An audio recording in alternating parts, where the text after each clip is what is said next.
Chapter 21. The Crown Prince's Impermanence. Consort Xen lifted her gaze to Emperor Shang and spoke as if she'd been wronged. Your Majesty, what Chinxia Hun said were all true. Not only did Crown Prince leisurely stroll in late, but he also took to insulting Chinxia. She wanted the Emperor to pass his judgment, preferably in her favor.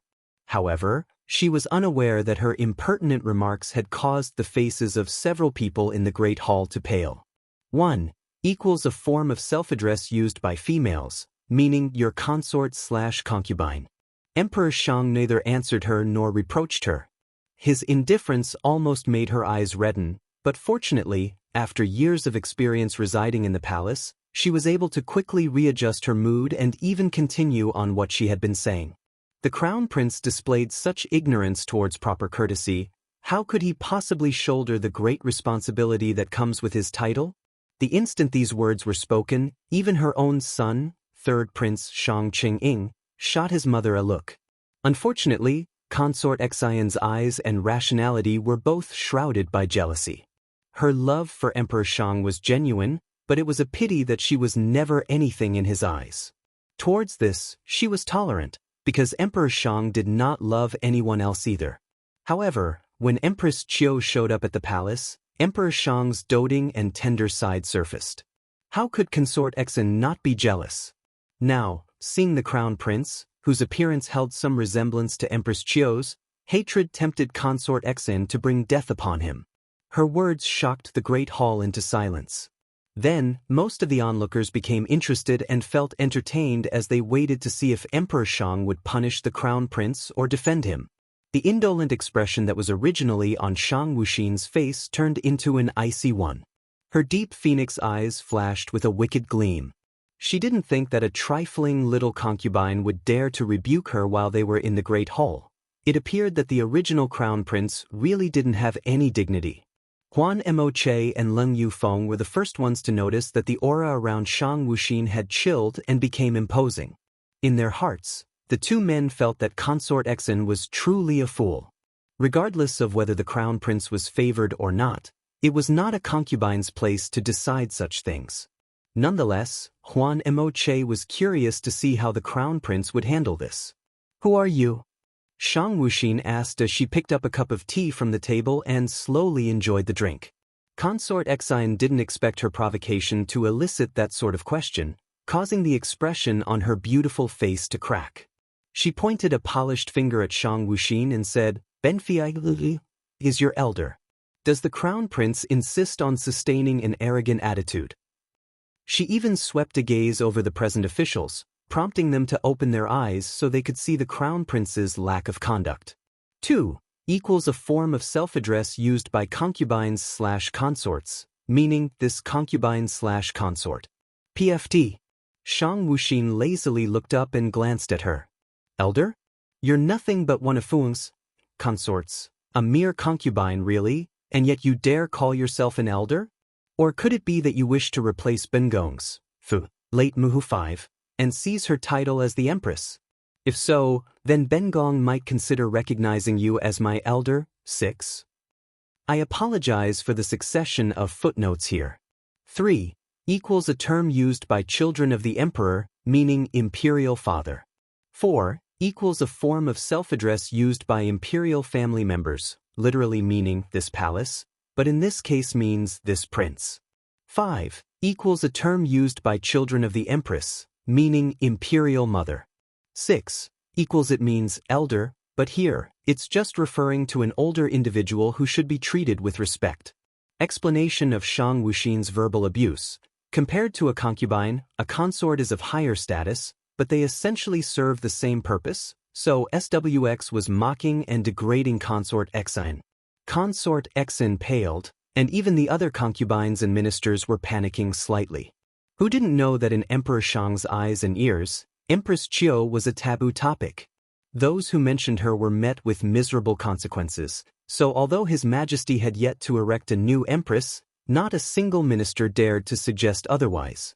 Now that the Crown Prince accused Consort Xen of wanting to replace Empress Qiu, they could only imagine what would happen to Consort Xen. Sure enough, Emperor Shang's eyes turned cold in a moment, and he regarded the consort with eyes full of disgust and murderous intent. You're sputtering nonsense. Consort Xen looked at Emperor Shang, terrified. Your Majesty, Chenkido's not harbor such ambitions. Crown Prince is speaking nonsense. What Bengong hates most is when others point fingers at Bengong, and even more so when someone challenges Bengong's dignity, but Consort Xian has managed to accomplish both. Tell me, what should Bengong do? Shang Wuxin put down the teacup that was in her hand, her tone chilling. She commanded, Wu Wei, slap her face. Wu Ju, Consort Xian's finger is quite detestable. Shang Wuxin's words had just left her lips when Wu Wei and Wu Ju walked out from behind her and moved towards Consort Xian. The corners of their lips were curved into evil smiles. This Consort Xian had the guts to mistreat their master. They'd been holding themselves back for ages. You dare?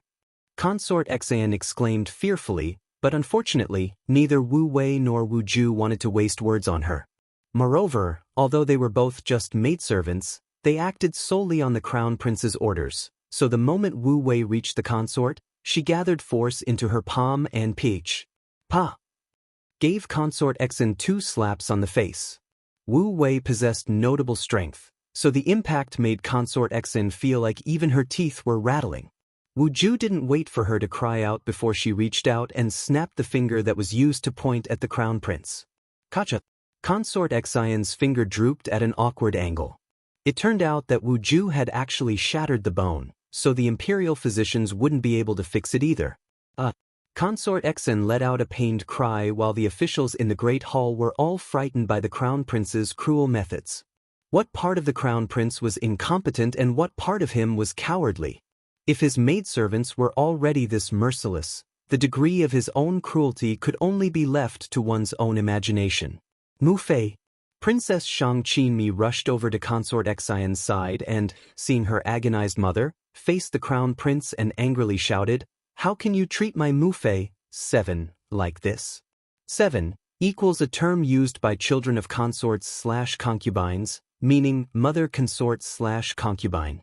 In response to the princess's accusation, Shang Wuxin said unhurriedly, despite being a trivial little concubine, Consort Xian dared to instigate the relationship between Fu Huang and Bengong. Her offense calls upon punishment. The imperial harem shouldn't be meddling in political affairs, yet Consort Xian tried to abet imperial father into revoking Bengong's position as the crown prince. What's more, Fu Huang's love for Muhu is immovable, but now Consort Xian wants to sit in the empress's seat. Say, Huangji 8. Why can't I give her a small punishment? 8 equals a term used between children of the emperor, meaning imperial older sister. Shang Qinmi couldn't utter a word. Although she knew that the crown prince was simply making groundless claims, she had no way to refute. Moreover, now that Empress Qiu was involved, not only would Fu Huang not help, he might actually berate Mu Fei instead. Fu Huang, do you think Ken 9's actions were appropriate? Shang Wuxin looked up at Emperor Shang, seemingly unafraid of his sharp gaze. In the eyes of everyone else, the crown prince's aura was even more fierce than the emperor's. 9 equals a form of self-address used by sons of the emperor, meaning your son. For crown prince to partake in Yizhengzhen's cares and burdens feels very gratified. Emperor Shang answered apathetically, and with that, the matter became a thing of the past. Nobody paid heed when Princess Qinmi escorted Consort Xian back to her seat. 10 equals a form of self-address used exclusively by the emperor, referring to oneself. Still, no one could figure out Emperor Shang's intentions or what he thought of the crown prince, but there was one point that everyone saw clearly. The former crown prince was but a guise, and now that the guise was shed, his true nature was revealed. From now on, they would have to be more cautious towards him. Chapter 22 Special Birthday Commemoration. In the center of the Great Hall, palace girls swathed in dancing robes were immersed in performing a meticulous dance. But alas, there'd always be a few restless dancers who would repeatedly send flirtatious winks towards the sons of the palace officials. The 3 most handsome men in the Great Hall were met with no exceptions. Shang Wuxin wore a smile on her lips as she watched the coquettish dancers, but who knew what she was laughing at? One could suggest that maybe a dancer had caught the crown prince's eye, but that didn't seem right. A majority of the onlookers agreed that compared to His Majesty's, the crown prince's thoughts were much harder to surmise. Leng Yufeng did not spare a single glance for the dancers and instead focused solely on drinking the wine in front of him on the table. To him, women weren't even as appeasing as good wine. If it weren't for the event being His Majesty's birthday commemoration, Leng Yufeng would have thrown the dancers out already. Huan Emoche took in the hall's scenery with a warm and mild gaze, but he didn't look at the dancers. The looks they cast him were openly ignored. He suddenly felt that no matter how beautiful these women appeared, they were only soiling his eyes, for they could not compare to the crown prince. With the dance performance, the hall's ambience improved significantly, inducing a much more harmonious atmosphere. Earlier, because of Consort Exen, the atmosphere had turned cold, but now it was becoming lively again. It was, after all, His Majesty's birthday, so why wouldn't everyone wear a joyous expression? Fu Huangwen, Aken too, wishes Fu Huang boundless longevity and good health. Eldest Prince Shang Qingzhao knelt down respectfully and held up a landscape painting that he'd personally painted. The painting itself was not particularly striking, but its eminence was in the fact that he'd painted it with his own hands. 1 equals a term used by children of the emperor, meaning Father Emperor. 2 equals a form of self-address used by sons of the emperor, meaning your son. And 3 eldest prince's efforts are indeed genuine. Emperor Shang was quite satisfied with the gift and gestured for eunuch Su to stow it away. 3 equals a sound of agreement or acknowledgement. Emperor Shang never called his children by their given names, and numerous ministers were aware that he treated each prince with equal favor. This gave rise to several divisions of power and influence within the imperial court, and the great emperor himself also carried some influence. Fu Huang, Aken sincerely wishes Fu Huang an auspicious life and good health. Second Prince Shang Lanhai said ceremoniously. His body was clad in a cyan robe lined with gold. As he spoke, he offered a lotus flower that he'd exerted great effort to find. The colors violet and blue coincided on its petals, making the lotus truly a wondrous and beautiful sight to behold. The second prince was Consort Ning's son. In the palace, Consort Ning was known to be a placid consort who didn't fight nor vie for the emperor's attention. She retained her tranquil nature in both the past and the present, so there were scarcely any consorts who held enmity towards her. Furthermore, she devoted herself to Buddha, so she spent most of her time secluded inside the palace Fo Tang 4. Consort Ning had 2 children, second Prince Shang Lanhai and third Princess Shang Zhou Mo. 4 equals a room built specifically for the worshipping of Buddha. Emperor Shang studied the phenomenal lotus and pleasantly nodded his head. Many knew that today, the second prince seemed to have garnered the most satisfaction from His Majesty. Fu Huang, Aken sincerely wishes Fu Huang longevity parallel to the southern mountains and happiness as immense as the eastern sea. Third Prince Shang Qingyin congratulated. His gift was a statue sculpted from fine jade. Just one glance at its luster was enough to confirm its exceptional value. Originally, the third prince had believed that today, he would definitely be able to curry favor from Fu Huang, but with the interference of his Mufei 5's blunders, third Prince Shang Qingyin was afraid that regardless of what type of gift he gave, Fu Huang would not regard him as anything special. 5 equals a term used by children of consorts/concubines, meaning mother consort/concubine. Amongst Emperor Shang's 5 princes and 4 princesses, Shang Wuxin was the youngest of the young. In truth, having only 9 children in the imperial family was actually considered a pitiful amount. That small number was due to the fact that since the year Empress Qiu entered the palace, Emperor Shang had not touched any other women, which had resulted in the sparse amount of offspring in the imperial family. After the other princes and princesses brought up their gifts, only Shang Wuxin remained in her seat, incessantly trying the dishes on the table.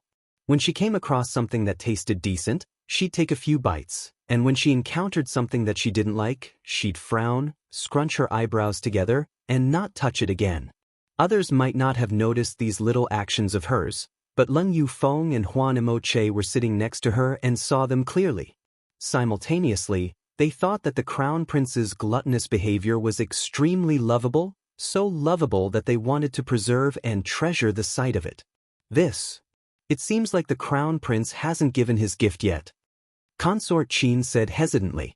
She'd just witnessed the crown prince's cruelty, so although she wanted to damage his reputation, she couldn't do it blatantly.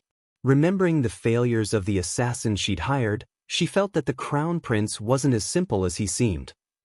At her words, everyone turned their attention to Shang Wuxin. Though they didn't dare behave as rudely as Consort Xan had, they were still nonetheless curious about the crown prince's gift. After all, during His Majesty's birthday accommodations in the past, the crown prince never attended and instead hid away in his estate. Shang Wuxin put down the snacks she was holding and then took a box out of Wu Wei's hands. Fu Huang, Iken sincerely wishes Fu Huang good health. What an insincere commendation! Or rather, there was no heart put in it at all. Several people thought that perhaps the crown prince was too spontaneous, or perhaps he was too reckless, but those who were wise felt that the crown prince was truly a laudable figure. He hadn't bothered to display an act of false adulation. Emperor Shang didn't look at the box's contents even after eunuch Shi retrieved it. As it was about to put it away, the fourth prince made a sound. I wonder what type of gift the crown prince has bestowed? Crown prince, you may as well let us feast our eyes upon it?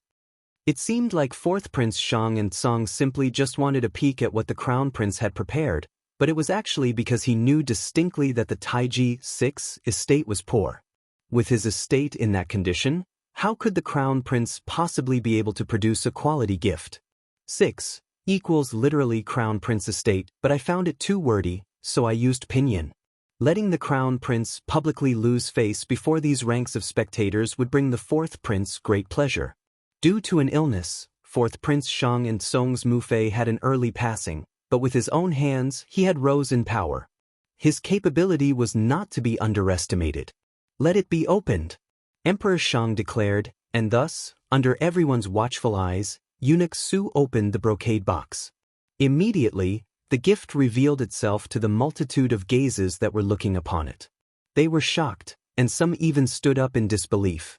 Huanimo Che glanced at the gift and then concernedly at the crown prince, thinking that in case His Majesty decided to blame the prince, Huanimo Che would protect him at all costs.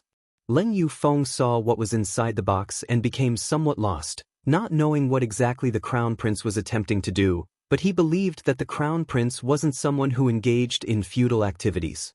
Leng Yufeng felt like he was too drawn to the crown prince today. The crown prince really was quite eye-catching and attention-attracting. Leng Yufeng could tell that even his good friend Huan Mo Che was compelled, because Leng Yufeng had seen him look at the crown prince several times now. Amongst them, Crown Prince, today is Fu Huang's birthday commemoration. Even if your estate is poor, you cannot just gift Fu Huang a few tarnished grains of rice. What do you mean by this? Eldest Prince Shang Qing Zhao berated.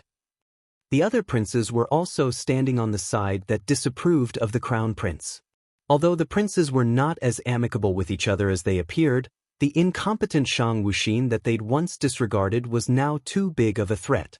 And since the title of crown prince was with Shang Wuxin, they needed to first strip him of it. Crown Prince, what is the meaning of this? Emperor Shang stared at the box as his voice seemed to take on an accusatory tone. Fu Huang. Shang Wuxin went to eunuch Su and retrieved the box before holding it high above her head so that everyone could see the mottled grains inside. These days, the South is going through a period of famine. Amongst the people, even this kind of rice is sought after. In merely a few months, the famine has led to the death of countless citizens in the South. Hence, Aken presented this gift today to bring awareness of this plight to my imperial brothers and sisters. The Taiji estate may be impecunious, but there are innocent citizens who are even more poor. Aken knows that Fu Huang wholeheartedly loves our empire's citizens, so Aken wanted to especially enlighten Fu Huang on this matter. Bang! Emperor Shang slammed a heavy fist on the table. Such a tremendous matter, and yet none of Zhen 7 is aging's thought to submit a report on it? Good, very good. 7 equals a form of self-address used exclusively by the emperor, referring to oneself. 8 equals a term referring to the emperor's dear subjects. Your Majesty, Please cease your anger. Every minister fell to their knees. Some really didn't know, while some hadn't bothered to write a report. After all, such a troublesome predicament meant great responsibility for the officials who supervised the South. In the eyes of the privileged, the common people were of low standing. Eldest Huangxiong, 9. What do you think of this gift? It allows Fu Huang to know of the people's hardships. Do you think this gift is shabby? 9. Equals a term used between sons of the emperor, meaning imperial brother. While everyone held their breath, not letting out any sound, Shang Wuxin walked over to the kneeling eldest prince Shang Chengzhao, standing in front of him as she looked down on the princes. Eldest Prince Shang Chengzhao could not utter a word. He hadn't thought that a few measly grains would carry with it such a deep, unexpected meaning. Emperor Shang flew into a fit of anger and glared at his subjects. Something that even the crown prince knows, you all are ignorant to. It seems that you're all muddle-headed and blind. Now, what do you say should be done? No one dared to speak, and since Emperor Shang was enraged, even less people dared to stroke the dragon's whiskers. He scrutinized the officials and said in a slightly more affable voice, Huan Gongzigan, you are an intelligent man. What do you think should be done about this famine? Chapter 23. The Crown Prince reaps benefits. Huan Moche unhurriedly stood up, and as he rose, he inadvertently glanced at the Crown Prince. The scholar wanted to lend a hand, so he was trying to surmise what the Crown Prince wanted to achieve by bringing up the matter of famine. 1. In the South. 1. Famine equals an extreme shortage of food. In this case, it is due to crop failure. Unfortunately, the Crown Prince's gaze did not turn to Huan Moche at all.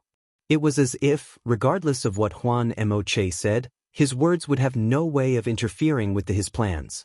Huan Moche felt bitterness in his heart, thinking that the Crown Prince seemed to really hate him. This was his first time being alienated and so detested by someone. Your Majesty! Huan Moche gave a slight bow and a gentle smile, but in his heart he was still incessantly pondering over the Crown Prince's intentions. Huan Moche was a man of peerless intelligence, so only a brief moment of contemplation was enough for him to understand what the Crown Prince wanted to do, and Huan Moche was willing to give the boat a push along the current. 1 equals to make use of an opportunity to achieve one's end with little effort. In other words, either HMC is giving SWX's plans a push, or he's looking to use the opportunity to bring some benefits, attention from SWX, towards himself. Chowman, 2, believes that the best solution would be to open granaries and distribute relief grains. He proposed the simplest solution, eliciting disdain from several officials. 2 equals a form of self-address used by those with no prominent rank/position, meaning this lowly commoner. They also knew of this solution, but the thing was that this solution utilized the national treasury, and as imperial officials, they didn't dare suggest it. Only this man, who served no position in the imperial court, Huan Gongzi, would state it so bluntly. 3 equals a term used to address a gentleman or the son of an official. However, there are officials who fail to send the grains, and they fill their own pockets instead. So in the end, even if the national treasury was employed to open granaries, the common populace would still starve to death on the streets. Huan Moche voiced the dark reality of officialdom, sparing any hint of euphemism, causing the officials to pale. Therefore, the most important matter right now is to select an official who sincerely cares for the common people and is worthy of your Majesty's trust. He shall be the one to distribute the relief grains. Huan Moche finished with a smile and then looked at the Crown Prince. As expected, the Crown Prince's gaze was on him. Although there was neither sorrow nor joy in their depths, the eyes that stared at Huan Moche were earnest. Those eyes were breathtaking. Shang Wuxin had always been aware that this highly praised man was very intelligent, but she hadn't thought that he would be able to guess her intentions so easily. Moreover, he'd even helped her a bit. She knew that this man was the son of the left premier, 4, and the left premier, 4, equals a highly regarded position in the imperial court, known as the left-hand prime minister. There should also be a right-hand prime minister, and the concept is similar to having both a left-hand and a right-hand man. Emperor Shang was particularly satisfied with Huan Moche's call a spade 5 manner. Huan Gongzi was wise and equally honest. It was a pity that his repetitive attempts to enlist him into the imperial court were all met with flat rejections. If Huan Moche did join the imperial court, then even the position of the prime minister might not be considered superior to him. 5 equals to tell something as it is, frank and upfront, with no pretenses. Oh, then who does Huan Gongzi think should sent to provide relief for the south? Emperor Shang asked. This was his way of putting Huan Moche in an important position. It was actually not the first time either. On countless occasions, Emperor Shang had turned to Huan Moche for advice, and his suggestions were usually accepted. Huan Moche did not disappoint him. Every time, his proposals would be reliable and foremost. Huan Moche looked at the princes, and they each returned his gaze with somewhat nervous ones. No matter who was sent to distribute the relief grains, the benefits reaped by the chosen one would be exceptional. Countless silvers could be gained.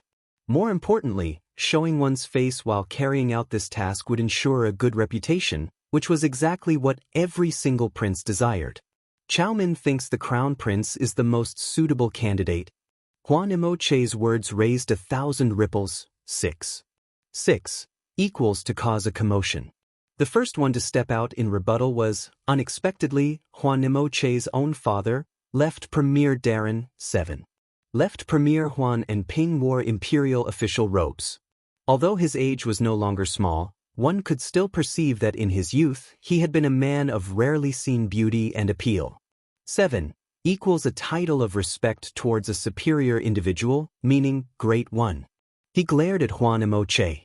Left Premier Huan and Ping knew that his son had always been a restless one who even he was incapable of restraining.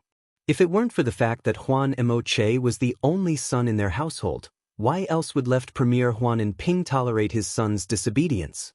Your Majesty, please reconsider. Moche is merely a Cao Min without an official position. How could he possibly conduct the imperial court's important matters? Moche, why haven't you stepped down yet? Left Premier Huan and Ping snapped. Unfortunately for him, Huan Moche paid his father no heed, causing Left Premier Huan and Ping's elderly countenance to almost lose its calm. Others envied him for having a brilliantly knowledgeable son with exceeding features. Huan Moche was impeccably famous, yet no one knew that Left Premier Huan and Ping actually considered his son a thorn in his side. Shang Wuxin observed Left Premier Huan and Ping's pretentious behavior and could tell that the father and son pair shared a strained relationship.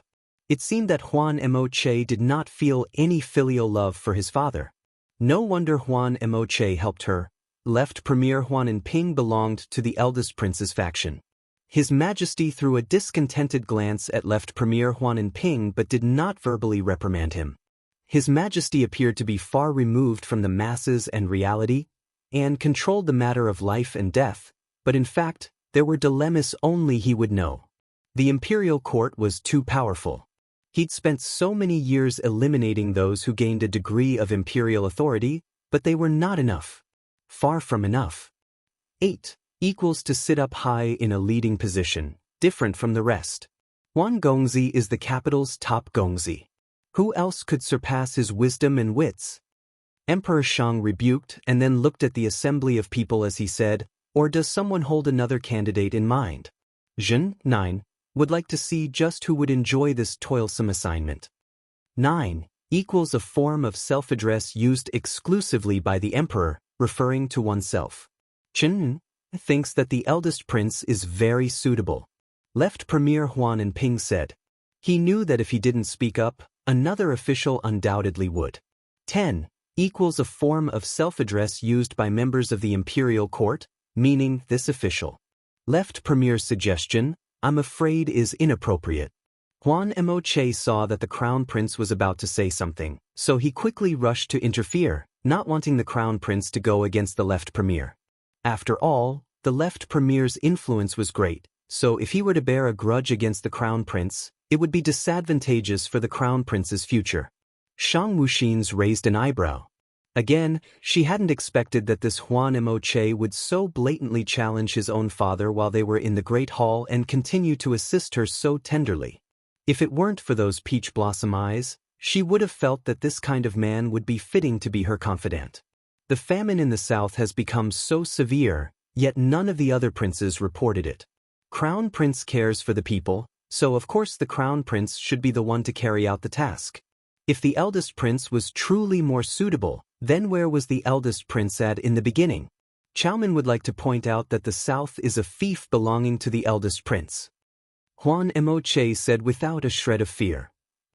Even if he was facing the risk of offending a country's emperor, he would still speak similarly. It was not because he was arrogant, but simply because he held the ability.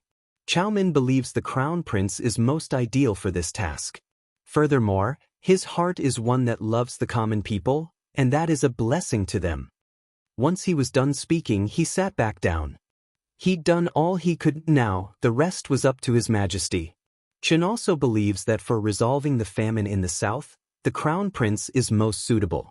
Bai Shang Shu, an official who never picked sides and always remained neutral, spoke out.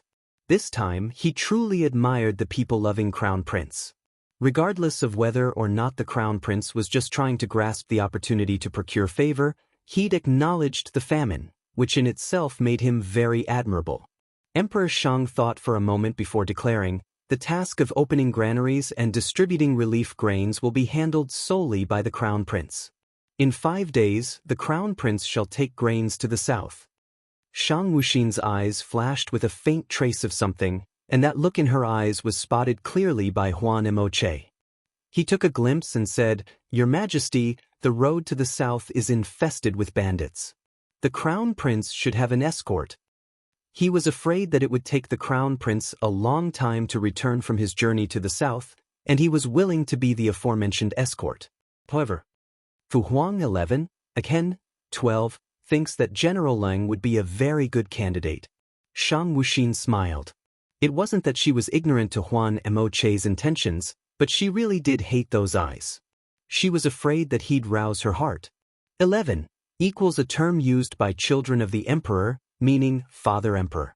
12 equals a form of self-address used by sons of the emperor, meaning your son. Huan Moche's eyes were originally crinkled in a smile, but he then lowered them as he formulated a new plan. Ling Yufeng didn't expect the Crown Prince to mention him, but he knew that refusal was not an option. It appeared that his plans of leaving the capital as soon as possible would have to be put aside. Then General Leng will accompany Crown Prince to the south. Emperor Shang decided. You may all be dismissed. Thus, Emperor Shang's birthday commemoration was concluded, and there were many people who suffered, while the Crown Prince gained the most benefits. Several officials wanted to curry favor from the Crown Prince, but the Crown Prince took his maidservants and swiftly left the great hall and palace, leaving no chances for neither the opposing nor fawning officials to do anything. However, henceforth, they all became wary of the Crown Prince. The wise ones knew that the Crown Prince was not someone to be trifled with, while even more looked at their own daughters and started to make plans. Plus 500 brownie points for Huan Machi. Chapter 24, Han Xianhao's plans. Shang Wuxin stood amidst the flowers in Taiji Estate's garden, appearing as though she was admiring the blossoms when in fact, her eyes were emotionless. The ample garden scenery seemed incapable of holding her attention for even half a minute. Crown Prince, these days the estate has been receiving a huge amount of invitations from numerous officials. Do you want to respond? Wuju asked. 2 days had passed since that eventful day in the palace. In those 2 days, the invitations that were sent to Taiji Estate came in piles at a time, and they all inquired after nothing but the Crown Prince's attendance for a variety of banquets. Shang Wuxin glanced at the invitations in Wuju's hands and selected a few at random. After skimming their contents, she placed them back into Wuju's hands. Shang Wuxin spoke mildly, "There's no need to pay attention to them, but we shouldn't offend them either." In her eyes, those people were like grass on top of a wall, swaying with every breeze. Even if she was trying to gain power, she wouldn't use any of those people. 1 equals a person who switches sides as easily and often as grass sways with the wind. Moreover, among those people, a few undoubtedly were spies sent by the other princes. Since her foundation was not yet stable, she could not risk taking chances. Crown Prince Huan Gongzi has been visiting the estate a lot recently, claiming that he wants to teach Crown Prince poetry and literature, but each time he was blocked by Wu Wei. Should we take precautions against him? Actually, Wu Ju didn't think Huan Gongzi harbored any ill intentions. Contrarily, he seemed to be helping the Crown Prince instead, but Wu Ju knew that she should be on guard against anyone. Otherwise, how could she remain by the Crown Prince's side? She knew, without him telling her, that he was not a fish in a pond, too. He was bound to aspire after the imperial throne. 2 equals a person who is without ambition, mediocre. Shang Wuxin was also aware of the visits Huan Emoche made in the past 2 days, but she was not interested in seeing him. At the moment, he might not mean any harm, but seeing those eyes made her murderous intent towards him rise. She couldn't afford to let her emotions get out of control. She didn't answer Wu Ju's inquiry. She wanted her and Wu Wei to form their own judgments. After all, they were the people she personally took fancy to. Since you're here, why don't you show yourself? Shang Wuxin's voice suddenly became sharp. Upon hearing her words, Wu Ju's whole body straightened and her eyes darted around for a moment, afraid that there was someone who would strike out at the Crown Prince. Han Xianhao didn't expect that he'd be discovered. As an assassin, his concealment technique was undoubtedly profound. Yet, the Crown Prince had found him. The past few days in Han Xing Pavilion, when Han Xianhao's mind had continuously and unconsciously been filled with thoughts of the Crown Prince. 3 equals Han Xianhao's residence. Right when agitation filled him, he'd heard news of the Crown Prince traveling to the south, and after mulling for a great while, he'd decided to visit Taiji Estate. Upon arrival, he'd realized that he didn't know what to say to the Crown Prince, so he'd quietly perched himself on a tree and peered at the Crown Prince from above. The Crown Prince wore a white robe, standing with his back as straight as a bamboo shoot, his ebony hair flitting carelessly with the wind, with a distant look in his eyes. His appearance was clearly a firm and tenacious one, yet it made Han Xianhao's heart ache. He wanted to pull that figure into his embrace. Moreover, he liked to stare at the Crown Prince like this. The more he stared, the more fascinated he became. Han Xianhao was taken back by his own thoughts. Did he actually like this young Crown Prince? Or homosexuality? The idea terrified Han Xianhao a little. What he didn't know was that his dazed state was the reason Shang Wuxin was able to so quickly sense him. Wuxin is indeed vigilant. I was discovered by you so quickly. An ambiguous voice sounded, and Han Xianhao could be seen landing lightly from the branch of tall tree. A crimson robe was wrapped around his slender body. The robe's collar dipped slightly and the sight was quite alluring. There was a smile on his exquisite face. I know. Why am I even footnoting hee equals the sound made from chuckling, not giggling. So, it actually doesn't sound like hee with long e sounds. If there was an assassin from Han Xing Pavilion present, they would have been able to tell that the smile on Han Xianhao's face was much more genuine than his usual ones. Shang Wuxin glanced at Han Xianhao, unsure of why he was at Taiji Estate. Although he was her partner, be it bargaining or cooperative, she felt that he was a bit different this time, but Shang Wuxin did not dawdle on it and withdrew her gaze. I've heard that Crown Prince is heading for the south. Will I have an opportunity to see the world with you? Han Xianhao asked laughingly, but inside he felt nervous. He knew that the famine in the south mostly likely gave rise to countless rebels. The long road there would also be infested with bandits. He was at Taiji Estate because he was worried about the Crown Prince, whose body appeared thin and weak. Shang Wuxin returned to the study without responding. In regards to Han Shuihua's suspicious reason for visiting, she was skeptical, so ignoring him was the best way to go. Seeing Shang Wuxin leave made Han Xianhao feel somewhat lost. Why did it seem like Shang Wuxin didn't like him one bit, while he seemed to really like the young prince? Despite not knowing what this type of like was, he'd never felt the same way towards anyone else before. In the past, he did not interact much with neither males nor females. Shang Wuxin was the first person he'd ever felt protective over, but it was a pity that Shang Wuxin was a male.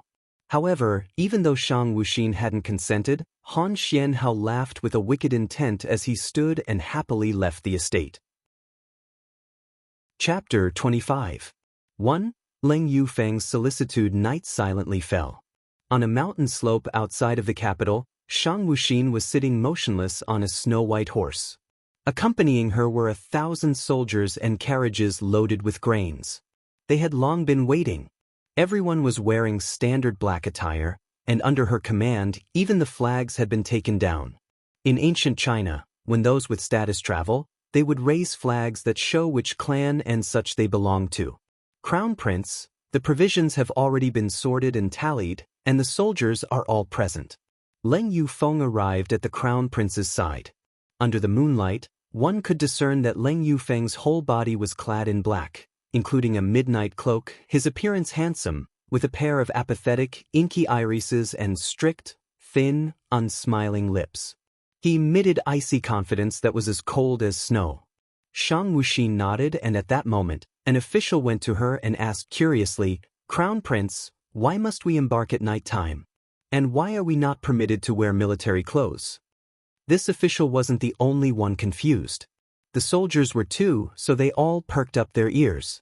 The man who had asked the question was about 30 years old, and his position was that of a vice minister's. This man was Bai Shangshu's son, Bai Shaolin.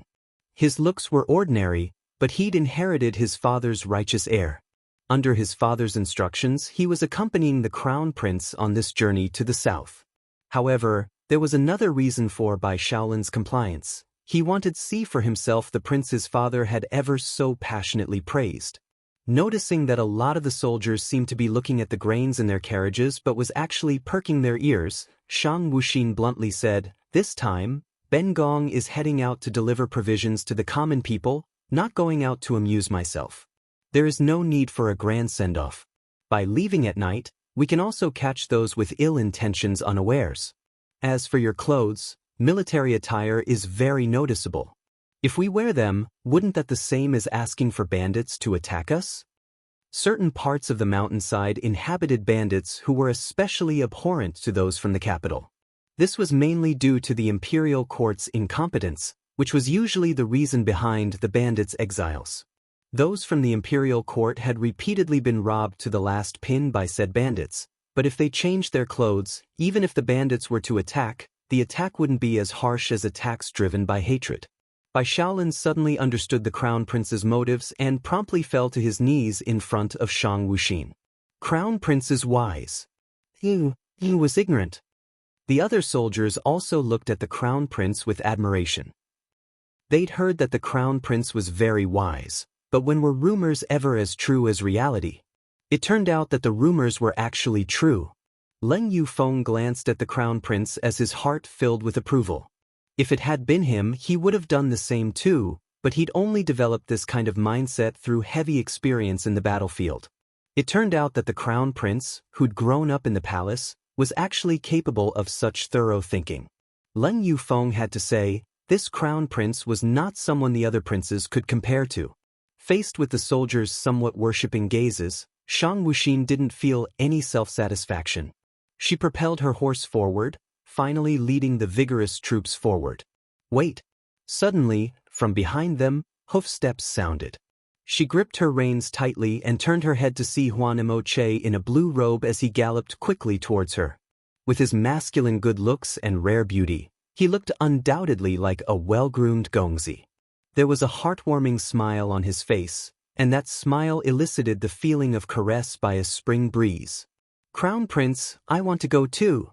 "Ah, it's such a short update, yet it took so long, sorry." Chapter 25. 2. Leng Yufeng's solicitude. Shang Wuxin shot Leng Yufeng a look. Their departure time was a confidential matter that only those accompanying would know, yet Huan Emoche was informed of it, so it was likely that Leng Yufeng was the one who had told him. Moreover, she was aware of the close friendship the two shared. Noticing the Crown Prince's expression, Leng Yufeng couldn't figure out why he immediately felt like evading his stare. He wasn't oblivious to his best friend's interest in the Crown Prince, so when Huan Emoche incessantly asked about the journey, he had disclosed the information. Leng Yufeng honestly didn't think he did anything wrong. Although he was a general, he was a non-committal one, but today when he met the Crown Prince's eyes, he suddenly wondered if he'd somehow committed a wrong. Shang Wuxin knew that it was already too late to intervene. After all, Huan Emoche was not an ordinary person. He was the capital's top gongzi and someone even her Fu Huang was courteous to. On top of that, she noticed Huan Emoche had even taken out her Fu Huang's written consent. Utterly helpless, she decided to not waste any more time, turned, and urged her horse onward. Huan Emoche's eyes flashed with delight before he quickly followed suit while Leng Yufeng released a sigh and moved to keep up with the two. Originally, everyone present believed the Crown Prince to be very delicate, since although he was a male, he was nonetheless a youth, and a pampered one at that. However, seeing him push on and cross the mountain with them, their respect for him once again rose. When they came across a forest, Shang Wuxin and her two escorts stopped. They were in a rush, but they still needed to preserve their energy, lest they encounter unforeseen calamities. "We'll rest here." Shang Wuxin got off her horse, and everyone else followed. Leng Yufeng went to check on the grains before returning to take a seat next to Shang Wuxin. Huan Emoche situated himself at her unoccupied side. Bai Shaolin came over to deliver a few wrapped bingzis and addressed them with a hint of embarrassment. "Crown Prince, General, Huan Gongzi, there appears to be no animals in this forest, so we can only rely on these bingzis to appease our hunger." Bingzi literally means pancake. Bai Shaolin inwardly scolded himself for being inconsiderate. With General Leng it was all right. General Leng was experienced in warfare and undoubtedly had seen bingzis numerous times, but the Crown Prince and Huan Gongzi. Bai Shaolin peeked at the Crown Prince. The Crown Prince was someone Bai Shaolin greatly admired, so he was afraid of offending him. Huan Emoche looked at the hard bingzis and thought about how, although life at Taiji Estate was not extravagant, the meals were still luxurious. More importantly, the Crown Prince's body was thin and frail. Just thinking about it gave Huan Emoche a heartache, but then he saw the Crown Prince readily take a bingzi and calmly started eating it. The Crown Prince's eating etiquette was very graceful, and his every move was an alluring one. It was as if he was holding a rare delicacy rather than a stiff cake, effectively stupefying those who were watching. After snapping out of their stupor, they felt particularly good about the prince. Huan Emoche saw that the Crown Prince seemed to have no complaints, so his heart also calmed a bit. He picked up a bingzi and started eating too. He couldn't help but sneakily glance at the Crown Prince from time to time. Huan Emoche believed that no matter what the Crown Prince did, his actions would look pleasing to the eye. This was the first time he was paying so much attention to someone. Leng Yufeng observed the way the Crown Prince placidly ate the bingzi while he began to approve even more. To think that a seemingly frail person like the Crown Prince would be so unpredictable. Leng Yufeng suddenly felt that being the Crown Prince's grand tutor, wouldn't be so bad. 1 equals the highest official position below the emperor, usually appointed after each new reign. A grand tutor's job is to provide guidance to the emperor. Bai Shaolin, seeing that the Crown Prince did not mind their coarse food in the slightest, promptly understood why his father's assessment of the prince was so high. Bai Shaolin decided that henceforth, his loyalty belonged to the Crown Prince's faction too. 2 equals literally means power/influence. In ancient China, numerous officials support different princes for the throne. Thus, each prince has their own group of supports, a faction. For many years he'd refrained from joining any factions. It was either for one thing or another, or because none of the princes impressed him. But now, the Crown Prince was able to make Bai Shaolin willingly pledge his loyalty. Everyone hastened to get some bingzis into their stomachs and then settled down to rest. A portion stayed behind on night duty. Shang Wuxin stood up to leave and was stopped by Huan Emoche's inquiry, "Crown Prince, where are you going?" Chapter 26, Han Xianhao's blushing face and palpitating heart. "Clearly, you wanted Ben Gong to discover you. If Ben Gong failed to do so, wouldn't you be disappointed?" Shang Wuxin's voice was cold. She honestly couldn't understand why the Lord of Han Xing Pavilion was tailing her, and she could tell he didn't mean any harm either. Han Xianhao eyebrows rose. Why is Wuxin so intelligent? As he spoke, he itched to move closer, but he was barely able to procure an inch before an icy glare from Shang Wuxin halted him. Han Xianhao felt like he could go as far as to say that if he took even one step closer, Shang Wuxin would definitely make a move to kill him. Since you're here, help Ben Gong with a task. Shang Wuxin gazed at the moon, the tone of her voice strange. This will neutralize one of the 3 favors you owe me. She had originally been contemplating on who to send out for that task, and now someone had delivered himself to her doorstep. Interest piqued, Han Xianhao immediately spoke. Whatever Wuxin wants accomplished, you only need to say it. You need not mention the favors. After all, we are partners, are we not? Inside, he knew that if all 3 of the favors he owed were fulfilled, Shang Wuxin would no longer have anything to do with him. How could he allow that to happen? For this task, I'll need you to return to the capital. She felt skeptical of his selfless proclamation, but since he himself said that the 3 favors wouldn't be implicated, why try to convince him otherwise? If she did, wouldn't she be giving herself the short end of the stick? What is it? Han Xianhao questioned incredulously. He'd shadowed the whole way because he wanted to be at Wuxin's side, but now he was being asked to go back. His heart was tense, and he was even wondering if Wuxin had done it on purpose. Shang Wuxin glanced at Han Xianhao, whose reluctance was clear as day, and her lips twitched. You don't want to? Her eyes laden with displeasure. This man owed her 3 favors, and yet he was repudiating his debts. Should she dispose of him? How could Han Xianhao possibly not notice the thick murderous intent flashing in Shang Wuxin's eyes? Though bitterness trickled into his heart, he spoke with a smile. This task, if Wuxin wants me to complete it, I can. However, I have one condition. Once those words fell, he threw Shang Wuxin a suggestive wink. The smooth gesture caused her to freeze as her heart gasped with appreciation. He truly was a Yaoniai. 1 equals a term referring to an enchanting being capable of deluding others into doing questionable things, similar to a seductress. This term is commonly translated as evildoer, but I think that translation is lacking, so I stuck with the Chinese. Shang Wuxin sized him up, and her voice contained a sliver of interest. Oh, mind sharing what your condition is? For him to propose a condition did not go beyond her expectations at all, as she should have done the same too. She just didn't know how considerable his condition would be.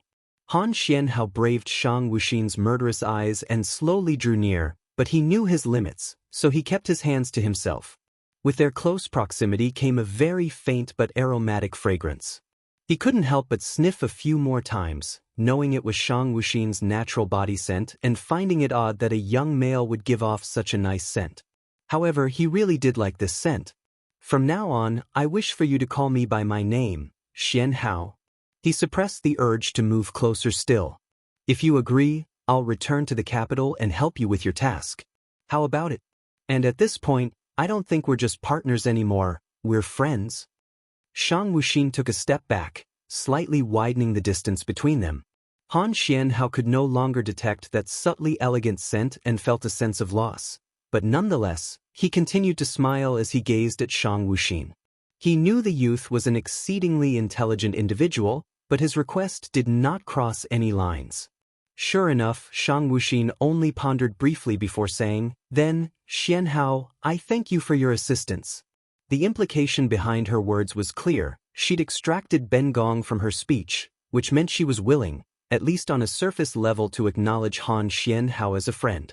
On the other hand, there was no way of knowing her real thoughts.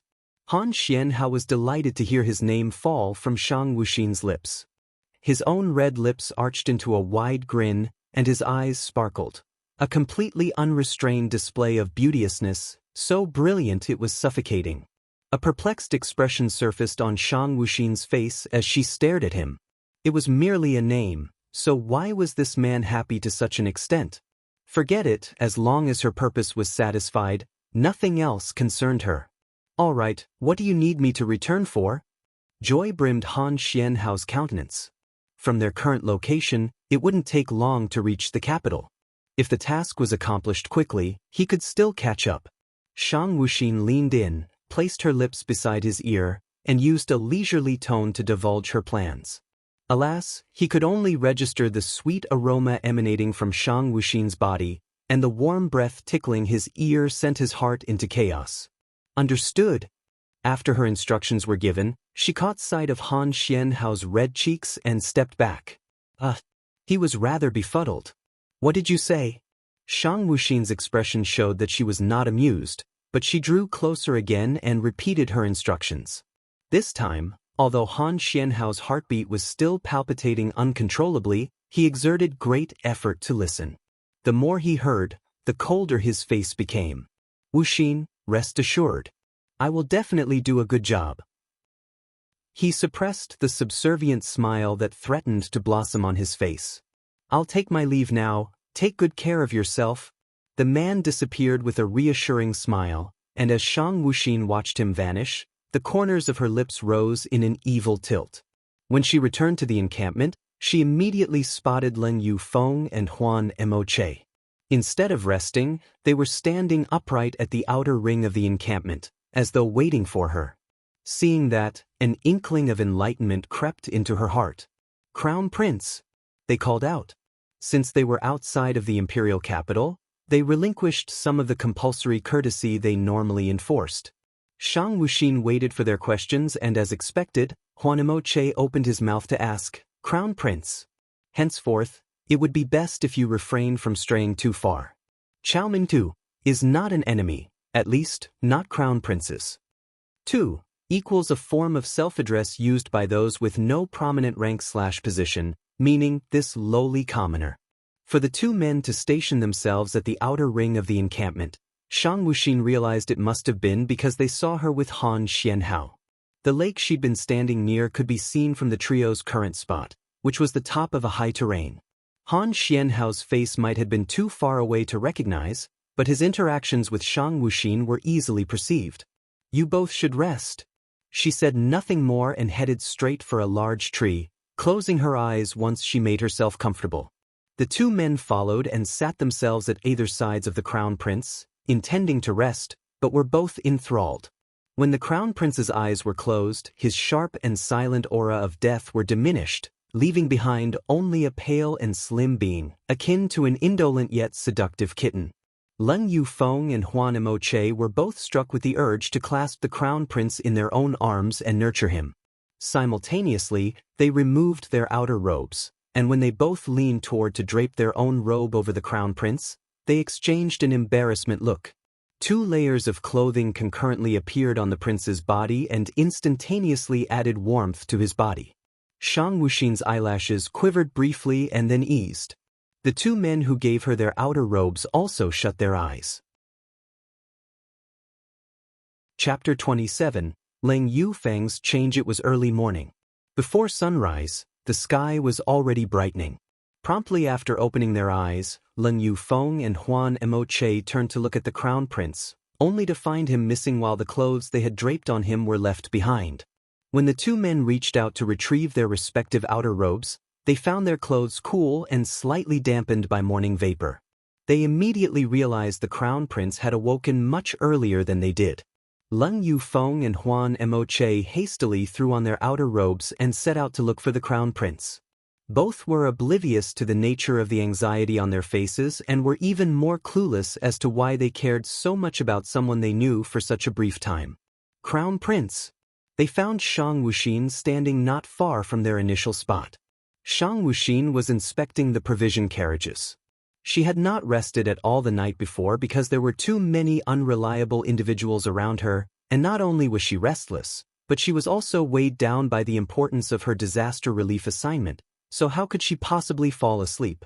Leng Yufeng and Huan Emoche were actually also vigilant, but the faint aroma emanating from the figure between them had lulled them to sleep. Even so, if they had sensed the slightest of movements, they would have been the first ones to rouse. Shang Wuxin glanced at the 2 and nodded. They both felt rather embarrassed, for they held the responsibility of protecting the crown prince, yet they had unexpectedly been unaware of his awakening. Instruct the troops to quickly eat something and then we'll set off. Shang Wuxin commanded, knowing the longer they delayed their arrival, the more innocent lives would be lost to hunger. Leng Yufeng went to gather the troops while Huan Emoche glanced at the crown prince and then disappeared into the forest. Shang Wuxin was aware of his departure but did not stop him nor worry about him, choosing instead to focus on doing her own thing. Meanwhile, Leng Yufeng was somewhat perplexed when he saw his friend going deeper into the forest, but he knew Huan Emoche was actually not as gentle as he appeared and that he was quite skilled in martial arts, so there was nothing to worry about. Leng Yufeng thought for a moment before unfastening his water pouch from his horse and heading to the lake to fill the pouch with clean water. "Crown Prince, you should take a drink," he said, his voice slightly stiff as he passed the water pouch in his hands to Shang Wuxin. Leng Yufeng rarely took care of others. However, since the beginning of their journey, he had not seen the crown prince take one sip of water. Upon closer inspection, he'd found out the prince did not bring along a water pouch. Shang Wuxin paused on her way to another provision carriage and glanced at Leng Yufeng's rigid expression, not expecting this cold-looking general to be so attentive.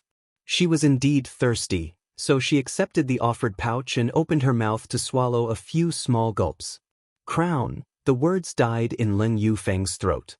He was going to say that the water pouch was his and that he'd drank from it prior, but then he saw the crown prince directly drink from the pouch. The crown prince drank water in a rather quiet and gentle way, unlike other men, who guzzled large mouthfuls at a time. Leng Yufeng's gaze fell on the crown prince's lips, which he found were light pink. Those light pink lips were pressed against the opening of Leng Yufeng's water pouch, and thinking he also drank in the same manner, his eyes abruptly widened.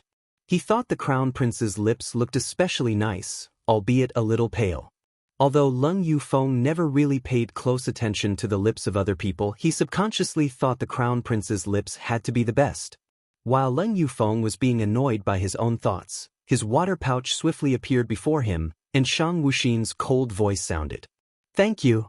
Leng Yufeng was taken back, for he honestly hadn't thought a person like the crown prince would be one to express thanks. In the end, just what kind of person was the crown prince? He was obviously an exceedingly cold, inhuman youth, yet his words and actions were always contrary to Leng Yufeng's expectations. Leng Yufeng suddenly wanted to get a deeper understanding of the crown prince. Shang Wuxin looked at Leng Yufeng strangely, wondering why he was holding the water pouch stiffly and not doing anything with it. She brushed the thought aside and continued to do her own thing. At this moment, Huan Emoche, who was gone for a while, emerged from the forest. His robes were still blue, but because of the dew from the forest trees, the hems of his robes were dampened. In his hand he held a few freshly picked wild fruits. When he spotted Shang Wuxin, he walked over with a smile. "Crown Prince, here's a freshly picked fruit." Yesterday evening, he was troubled by the sight of the crown prince eating a bingzi. When he imagined how they would have to eat bingzis again for breakfast, he decided to go out and pick fruits to appease their hunger with instead. Shang Wuxin glanced at the fruits and made no move to take them. She started to walk away, but Huan Emoche managed to forcibly stuff 2 fruits into her hands, and he'd even wiped those 2 fruits clean on his own clothes before giving them to her. Wordlessly, she walked away with those 2 fruits in her possession, leaving Huan Emoche to feel helpless towards her emotionless disregard of his goodwill. Still, Huan Emoche couldn't control his desire to do things for the crown prince. "Here, this one's for you. Don't say Ben Gongzi 1 isn't friend enough." Huan Emoche took out another duplet of fruits and tossed them to Leng Yufeng. The latter laughed in his heart, vaguely understanding why his friend's mood was unpleasant. This crown prince, it seems like he held too much influence over the 2 men. Was that a good thing or bad thing? Leng Yufeng even went as far as to think that if he continued to accompany the prince, he would end up doing some unimaginable things. Afterwards, Huan Emoche felt thirsty and planned to grab Leng Yufeng's water pouch. Actually, they were both more or less people who cared about cleanliness, and he was no exception, but he and Leng Yufeng counted as life-and-death friends. Furthermore, the times they shared wine from the same flagon was not just once or twice either. Excluding his good friend, Huan Emoche really didn't use other people's things. Leng Yufeng saw through Huan Emoche's intentions and deftly avoided the latter's. Then he uncapped the water pouch and downed its contents. Remembering the crown prince, Leng Yufeng's face flushed slightly. "No water left here, Go drink from your own, he said before leaving, afraid Juan Emoche would notice his red cheeks. Ah, too, Juan Emoche exclaimed as he watched his friend hurry away. He bit into the remaining fruit in his hand. When his mouth filled with a sour taste, he immediately turned to look at the crown prince, only to find him eating as though he didn't detect the sourness. He just ate it like that, halting Juan Emoche, who was on his way to stop him. It looks like he discovered the crown prince's taste for sour foods. Could that be counted as progress? Chapter 28. Mountain Lodge. A handful of 1,000-people troops rode along a secluded pathway. As for why they chose a pathway, that was because they needed to avoid being sighted. Furthermore, everyone knew that if they approached the south in a grand and imposing manner, they would likely get ambushed and separated before they could reach their destination. Crown Prince, there is an inn ahead. Will we be resting in the inn tonight? Leng Yufeng returned on his horse. They'd already traveled for 3 days and stayed overnight in the forest for all 3. Although nobody didn't really mind, after seeing the pale crown prince, Leng Yufeng hadn't been able to resist riding ahead to inquire around. There's actually an inn in such a remote place. Looks like this inn isn't simple. Juan Emoche's gentle smile was mingled with silken coldness, but he looked at Shang Wuxin and knew that Shang Wuxin's decision was the most important and resolute. Shang Wuxin looked skeptically at Leng Yufeng. Right now, their best option was to bivouac in the forest, and she believed he was also very clear on that, so why was he doing this? She didn't feel any malice. Can you guarantee its safety? She asked. She didn't ask about the dangers. She knew that since Leng Yufeng brought up the inn, that meant he had a certain grasp on its nature. This man, although he'd been indifferent for the past few days, he was thoughtful. Leng Yufeng peered at the crown prince's incomparably exquisite face. These few days, he dared not gaze at the prince excessively, but the prince seemed to have a bewitching charm that attracted attention. At night, Leng Yufeng would feel restless and crack open his eyes to furtively stare at the slumbering crown prince. The darkness concealed Leng Yufeng's burning gaze but did nothing to counter his rapidly skipping heartbeat. I can, he affirmed. He originally wanted to say more, but all that came out of his mouth were those 2 icy words. However, beside him, Juan Emoche noticed the warmth in his friend's voice and wrinkled his eyebrows, feeling a bit uncomfortable in his heart. Shang Wuxin nodded. Bai Shaolin gathered some people to arrange for accommodations. After all, their party did not just consist of a few people, but a few thousands of people, so even with an inn, it would be impossible to accommodate everyone. Juan Emoche noticed he seemed to be ignored. He opened his mouth and said laughingly, I'm afraid it'll take another 7 or 8 days to reach the south. Translator change, Vin, girlie, I'm afraid we'll be very busy from now on. Leng Yufeng said with a sigh, but his tone betrayed his eagerness to go all out. After all, they'd been walking quickly for the past 3 days, but after crossing those mountain woods, they would reach the mountain bandits' territory. In the coming days, the journey wouldn't be as easy and relaxed. Shang Wuxin urged the horse, leading everyone to the remote inn. The inn appeared to be awfully shabby, and with only a few rooms. Fortunately, however, it had a courtyard and at nightfall, the soldiers could also rest inside it. Shang Wuxin sized up the inn at a glance. Her eyes were still so deep, one couldn't see the bottom, pitch black and profound like a serene deep pool without any ripples. Bai Shaolin was already waiting outside the inn since earlier. Seeing Shang Wuxin, he stepped forward. Gongzi. One, because they were outside, Shang Wuxin had already instructed everyone not to reveal their identities. But looking at the innkeeper's eyes now, Shang Wuxin could clearly see through her. Oh my, distinguished guests, please come in quickly, quickly. Waiters, serve some tea without delay, the kitchen has already prepared food. In charge of the inn was a graceful middle-aged woman. She was looking at them as if she was seeing money. As she was speaking, she wanted to get closer to Shang Wuxin, but Leng Yufeng and Juan Emoche blocked her path. Our Gongzi too doesn't like people approaching him. Just concentrate on preparing the meals, that's good enough. Seeing that General Leng and Huan Gongzi didn't have good expressions, Bai Shaolin hastened to give instructions. The innkeeper laughed a few times, then told the waiters to receive the guests. She went to urge the kitchen for the meals, while the waiters, also looking at everyone with big smiles covering their whole faces, endlessly served the soldiers tea or handed them water. "Gongzi, your room is ready," Bai Shaolin said. Although he wanted to find a nice room at all costs, the inn was in this condition. He still made people clean the room up everywhere, until he could let the crown prince reluctantly put up with it and rest inside. Shang Wuxi nodded, then glanced at Leng Yufeng and Huan Moche, and the three of them entered the well-prepared room. "You noticed?" Shang Wuxi asked as she pondered. Originally, she was prepared to wait a while. She didn't expect that some people would lose their patience so quickly. Huan Moche sat at Shang Wuxi's left side. He poured a cup of water for her and carefully made sure the water didn't have anything peculiar inside before he felt reassured. After pouring himself a cup, he spoke straightforwardly. "In this inn, whether it's the innkeeper or the waiters, all of them know decent martial arts." From the moment Huan Moche entered the inn, he realized it wasn't an ordinary inn. Even though the innkeeper successfully camouflaged herself as a greedy merchant, aptitude and caution flashed through her eyes, making Huan Moche understand things at a glance. Moreover, when the innkeeper left, her measured pace was similar to that of a martial arts practitioner.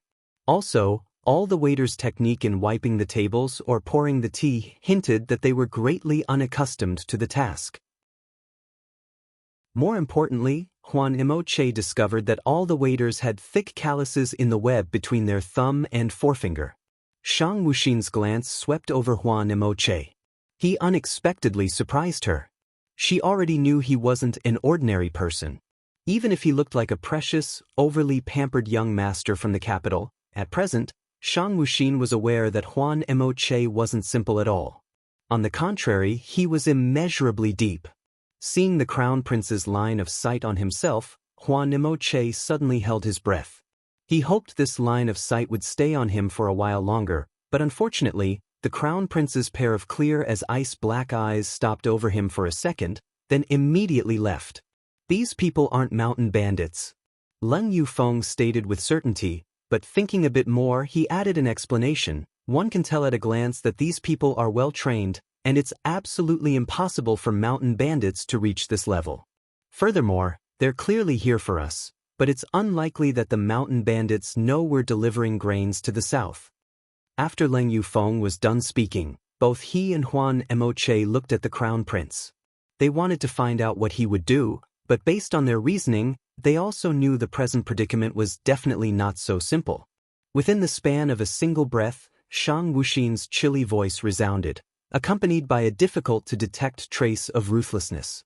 "Go inform Bai Shaolin to pay attention to the meals tonight.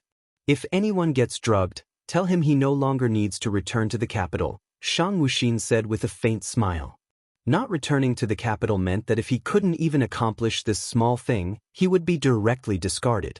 Originally, Leng Yufeng should have gone for this task, but Huan Moche rushed to do it. In the past, he simply disdained getting involved in the imperial court's matters. But now he thought that only getting himself involved in those matters would perhaps make the crown prince gaze at him a few more times like earlier.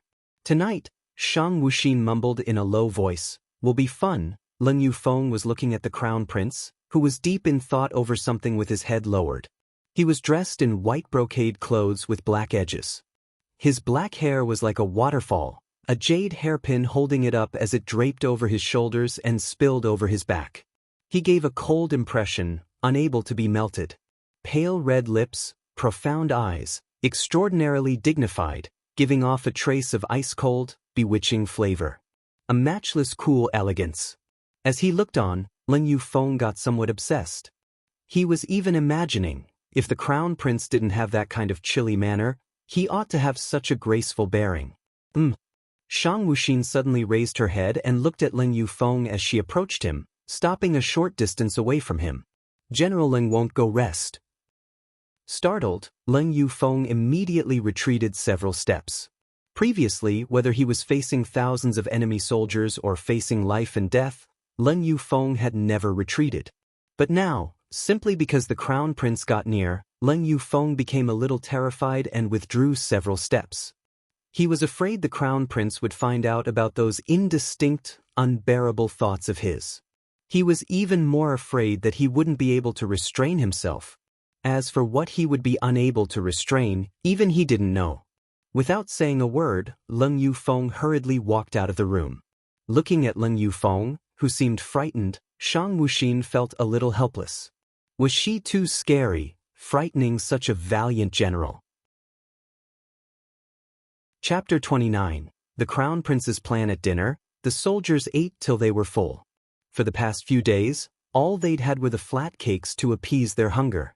Now that there was cooked rice and hot dishes, everyone was overjoyed as they quickly finished up the food and went to rest up. The rooms in the inn were used by Leng Yufeng and the others. The soldiers positioned themselves around the carts with grains, and while they guarded, they fell asleep. Just a moment later, several people came out of the kitchen. Those people were precisely the innkeeper and the waiters. To actually think this crown prince has any ability. He's unexpectedly so easy to fool, still wet behind the ears. The female innkeeper said with a sneer as she looked at the fallen soldiers. Their master had even told them to be extra careful and that the crown prince couldn't be underestimated. But to her, the crown prince seemed like a child who hadn't seen the world yet. Tell everyone to carry off the grain first. The innkeeper instructed. If so many grains entered her master's hands, who knew how much money they would obtain? More importantly, if the crown prince lost all the grains this time, perhaps his position as crown prince would be snatched away. When the innkeeper was done speaking, she took a few men disguised as waiters along and walked toward the crown prince's room. She kicked open the door, but it wasn't the unconscious prince she saw. Rather, it was the two extremely handsome men she had met during the day. The two men stood at the entrance, looking at her indifferently. The innkeeper knew at a glance that the situation was all wrong and that she had been revealed as an enemy. She promptly turned her head to look at the courtyard, and sure enough, those previously sleeping soldiers all stood up, each one of them with abundant vigor and brimming with killing intent. None of them appeared to be drugged and confused. Bad luck. The innkeeper cursed beneath her breath, then looked toward the big bed obstructed by the separating screen. It turns out the crown prince already knew everything. The crown prince really is a good strategist. However, even if you know, so what? You're still sure to lose today. Oh. A voice came from behind the screen, chilly, but melodious and pleasant to the ear. Then, the sound of someone getting up could be heard and everyone's eyes focused on the separating screen. The crown prince Shang Wuxin thus showed up within everyone's sight. The crown prince's graceful physique appeared in such a crude and simple room, yet he was like a deity overlooking the world, watching the innkeeper and her people as though looking down on mere mortals beneath him. Lose? Bengong won unexpectedly wasn't aware Bengong will lose. Shang Wuxin came to the table and sat down while Leng Yufeng and Huan Mo Che stood at her sides to keep guard. The two of them didn't know the crown prince practiced martial arts. They were afraid that someone would injure him. A moment later, a couple of 100 black-clad men poured outside, surrounding the inn entirely. Seeing the several hundred people, the female innkeeper's knitted brows somewhat loosened, but she still immediately commanded, "Kill! Kill the crown prince! Destroy the grains!" Unfortunately, the possibility of seizing the grains tonight seemed unlikely. In that case, the threat of them getting ruined would make it impossible for the crown prince to withdraw. Actually broadened Bengong's vision. Such a tiny inn could hide so many people. Watching the few hundred people emerging, Shang Wuxin didn't look concerned at all.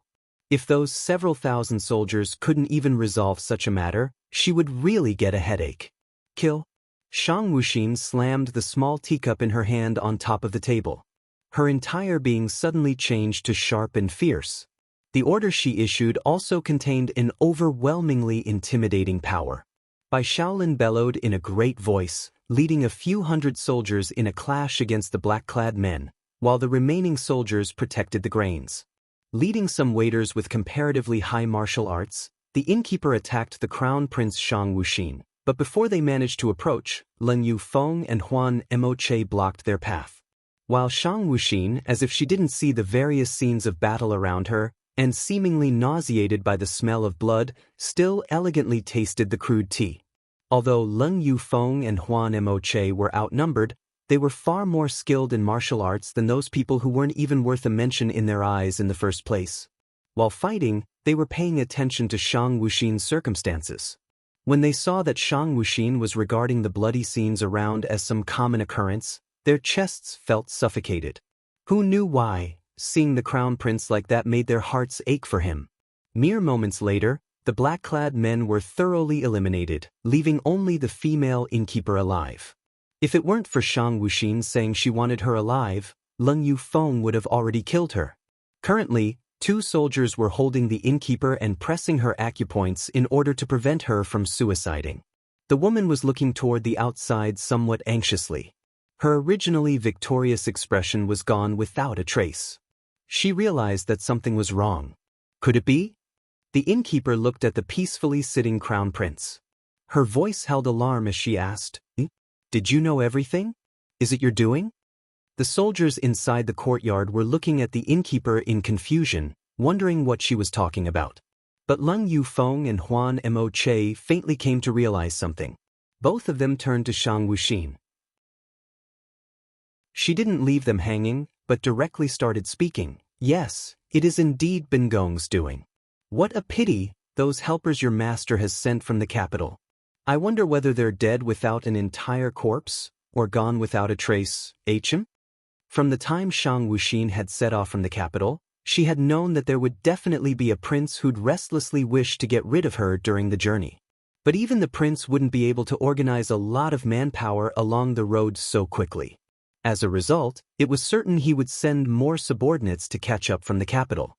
She originally intended to make Wu Wei lead a part of their newly trained force to dispose of them, but had then bumped into Han Xianhao just right.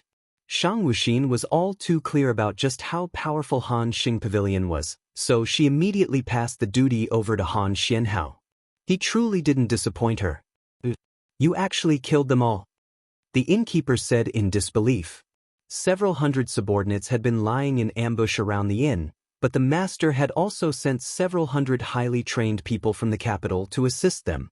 But no one anticipated that the crown prince would eliminate them before they could even leave the capital. He really was formidable. That kind of youngster could unexpectedly conceal himself for so many years. The innkeeper suddenly felt the possibility that her master would capture the crown prince's position in the future was too slim. Seems like it was me who lost today. Kill me or hack me as you like, but if you want me to betray my master, that's impossible." The woman raised her head and stated in a loud voice. In her opinion, the crown prince had spared her life precisely in order to make her disclose the name of her master, but it was only natural that she would never betray him. "Ben Gong also knows you wouldn't betray your master." Shang Wuxin stood up to arrive at the innkeeper's side, her voice as sweet-sounding as a stream of water running through the mountain, yet saturated with bone-chilling cold. "Therefore, Ben Gong only left you alive to look at your dismayed expression. Anyway, your dejected and frightened expression is really pleasing to Ben Gong." Looking at the demon-like demeanor of the crown prince, everyone felt a slight chill rising in their hearts. They didn't expect the crown prince had left that woman alive for such a wicked reason. However, Leng Yufeng and Huan Mo Che were watching the crown prince with an indistinctly adoring expression.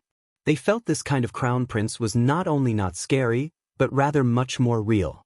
The crown prince seemed to have let them see him like this on purpose. Shang Wuxin extended a pale hand and gently caressed the innkeeper's incredulous eyes, said a few words next to her ear, then walked back behind the separating screen. In the meantime, everyone witnessed the innkeeper suddenly die, and moreover, she still held a grievance in her open eyes. Everyone was puzzled, but Leng Yufeng and Huan Mo Che knew that the crown prince had mentioned a single person's name in the woman's ear just now. And when she heard that name, she opened her eyes wide in horror and died. Perhaps other people wouldn't be able to notice, but they could tell that when the crown prince caressed the woman's eyes, he pressed her lethal acupoint. That was why she died with her eyes still open. "Clean up here," Leng Yufeng commanded, then stared at the separating screen motionlessly. Once the room was clean, he left and closed the door, but both him and Huan Mo Che didn't go back to their rooms. Rather, they stood at the entrance outside like the most loyal knights guarding their own king. Without further ado, Bai Shaolin asks Shang Wuxin where they're going to stay for the night. Everyone is impressed and in awe of her wits, while she herself is in a bad mood, feeling unwell because of how much they rushed the journey. Coupled with the poison inside her, it's even worse. Huan Emoche notices, of course, and wants to help her massage her temples, but he holds himself back knowing if he got close, he wouldn't be able to control himself. On the other hand, Leng Yufeng straight up asks if the crown prince is feeling unwell. This causes Huan Emoche to freeze up because he thinks that his friend, like himself, is paying a bit too much attention to the crown prince these days. The inquiry causes everyone to notice that Shang Wuxin looks paler than usual, and they begin worrying. She ignores them and calmly tells them to stop and rest where they are. They will depart at night time, and she predicts there will be a massacre on this very night, so she tells them to tighten their defenses and keep an eye out. Then, she jumps off her horse and leaps onto a tree branch, where she proceeds to close her eyes and rest. Soon after, 2 more figures join her, and she doesn't even have to guess to know who they are. The past few days, they had been shadowing her like protective bodyguards. Huan Emoche finally gives in and reaches out to massage her, but her eyes suddenly shoot open, and she grabs his hand, just about to break it when she realizes he's not resisting at all. She lets go and meets his peach blossom eyes. She warns him coldly to not touch her so casually. The 2 men obediently comply and relax next to her. At night, she opens her eyes and momentarily mesmerizes the 2. She asks if everyone is ready, upon which Leng Yufeng answers a yes. He feels conflicted about what he has to do next, but he also wants to know if the feeling he gets towards the crown prince will disappear if he's away from her for a period of time. When Shang Wuxin proposes that Huan Emoche accompany Leng Yufeng, both men reject. Huan Emoche covers up his flustered state by saying he has to stay behind to protect her. As it turns out, Leng Yufeng has to lead a good chunk of soldiers down a different road so they can all meet up again later in the south. It will ensure their safety, and since Shang Wuxin has something else to do, she doesn't want Huan Emoche around either. She nods and tells Leng Yufeng to be careful on the road, which catches him off guard, and he leaves without replying. A few moments later, he curses in defeat. A man named He Lanjin asks Leng Yufeng what's wrong, and he responds with nothing as he scolds himself for forgetting to bid the crown prince farewell. He Lanjin, who has been with Leng Yufeng since they were children and understands him very well, notices something is off about Leng Yufeng, but he is unable to put his finger on it. Leng Yufeng and Shang Wuxin part ways. Suddenly, a group of bandits jump out of nowhere and eye the grains on Shang Wuxin's carriages. Shang Wuxin abruptly smiles and easily wreaks havoc in Huan Emoche's heart. Meanwhile, she tells the bandit, "How amusing." The bandit is bald and he reminds her of Eunuch Hai, an honest person pretending to be tough. The bandits are confused at her reaction, and before they can finish threatening her, the one who spoke in the beginning is abruptly killed. Chapter 31. Gathering followers. As soon as the crown prince came out, the problem was resolved. It appears to this prince that you're quite comfortable. Are you going to surrender? Shang Wuxin asked as she looked at the chubby mountain bandit. His words earlier had improved her mood just a bit, so she decided to spare his life. The chubby mountain bandit was awfully frightened by the youth standing before him and knew he had kicked an iron plate. Earlier, when he saw that the entourage had food and few people, he'd intended to rob them. The sight of a frail-looking youth leading it had only made the idea more tempting. Who would have expected that youth to be such a lord? You all can go. Today, I was blind and disturbed you, O great ones. This lowly one will scram right away. The chubby bandit bowed as his head bobbed up and down. Most would look down on this bandit's methods, but Shang Wuxin looked upon him with praise. One should know their limits, and clearly, this bandit was clever enough to know what he had to do. Huan Emoche took one look at the expression in the crown prince's eyes and understood that the crown prince was very satisfied with the bandit, and he too realized how shrewd the bandit was. The bandit knew nothing of their identities but called them "O great ones" nonetheless, showing that he was sharp-witted. If a person as versatile as him was given the appropriate platform, he would undoubtedly be able to become a person smooth and slick in establishing social relations. Ben Gong suddenly doesn't want to leave. Shang Wuxin dismounted, and so did Huan Mo Che and the rest. She was quite satisfied with this particular group of soldiers and began to contemplate whether or not to take them under her wing. Ben Gong? The chubby bandit looked fearfully at the youth. The only person who would call themselves Ben Gong was the recently well-known crown prince. The bandit thought he'd offended a few officials, not the crown prince himself. Kill them. My brothers, kill. He roared. He knew that if he let these people go, his brothers would all lose their lives later on. It would be better to kill the entourage now and erase all traces of the events, since he wasn't naive enough to believe that the crown prince would truly let them go. Interesting. The corners of Shang Wuxin's curved into a cold smile before she launched herself at the bandits, followed by Huan Mo Che, who was still worried despite knowing the crown prince practiced martial arts. Behind them, the soldiers charged in too as to not lose face for their prince. Shang Wuxin was without a weapon. Since arriving to this world not too long ago, she had not yet found a handy weapon. To people like her, their weapons were no different from their second self, so she was not in a rush to find hers. The matter required the workings of fate. Every time she faced a bandit, she would either break their arms or legs, but she inflicted only physical injuries. That way, the bandits would still be able to continue with their everyday lives. Spare their lives? She commanded suddenly. Her voice contained an undefiable tone to it. Although the soldiers were confused, no one disobeyed.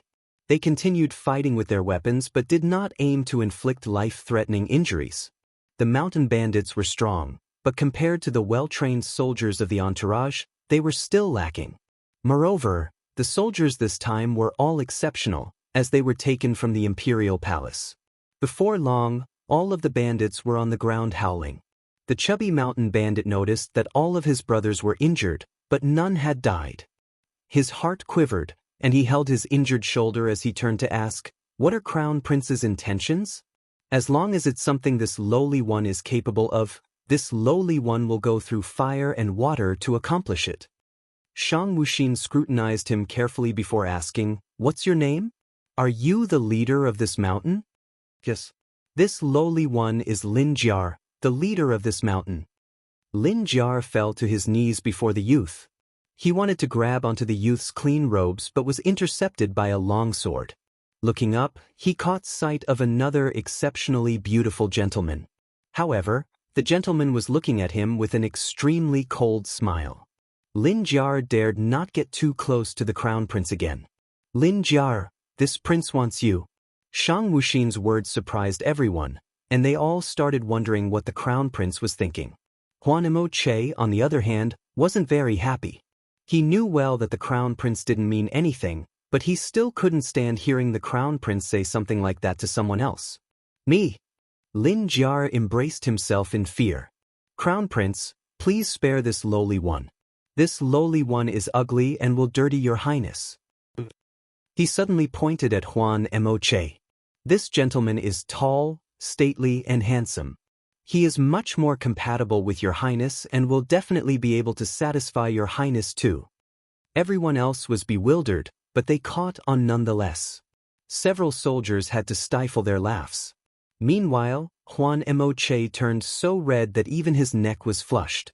He didn't want to kill Lin Jiar anymore. As the matter of fact, he started to feel a bit anticipative. "Nonsense." Suddenly, an angry woman's voice sounded. A black-robed woman appeared before them. Her hair was tied in a high pony, and several hundred people were following behind her. The soldiers all raised their weapons in preparation to protect the crown prince. There was a hideous scar on the woman's cheek, but she did nothing to conceal it. Her entire person emanated the beauty of self-assurance. Each of the individuals behind her was dressed in black, with a single Shang character sewed on their robes. The woman led them to the crown prince and knelt down. "Your Highness, your subordinate has arrived," Wu Wei reported excitedly. When she received the crown prince's message a few days ago, she had been unbelievably happy. The crown prince didn't take her, Wu Ju, or any of his followers along on the trip to the south, so she had been very worried. The instant she received the crown prince's message, She had grabbed a few hundred followers and hurried over. And yet, the first thing she heard upon arrival was those impudent words. Shang Wuxin surveyed the people standing before her, and each one immediately straightened up and tried to look their best. Some of them had been trained by Eunuch Hai, and others had been gathered and trained by Wu Wei. This was only a portion of the entire force. They had all seen the Crown Prince before. Sometimes, the Crown Prince would personally set up their training. Everyone in the blood Shang saw the Crown Prince as their own deity. Shang Wuxin had named the force Blood Shang, and it was now a very formidable force. That was why she allowed a portion of them out to handle the business today. She believed that from here on out, the Blood Shang army would become one of the most respected teams in existence. Let alone everyone else, even Huan Nemo-che was shocked at the sudden appearance of the group. He hadn't expected the Crown Prince to have such a powerful force at hand. Moreover, the head was one of the Crown Prince's own personal maidservants. To hand such a heavy responsibility to a woman, such a bold yet confident action made Huan Nemo-che admire the prince even more.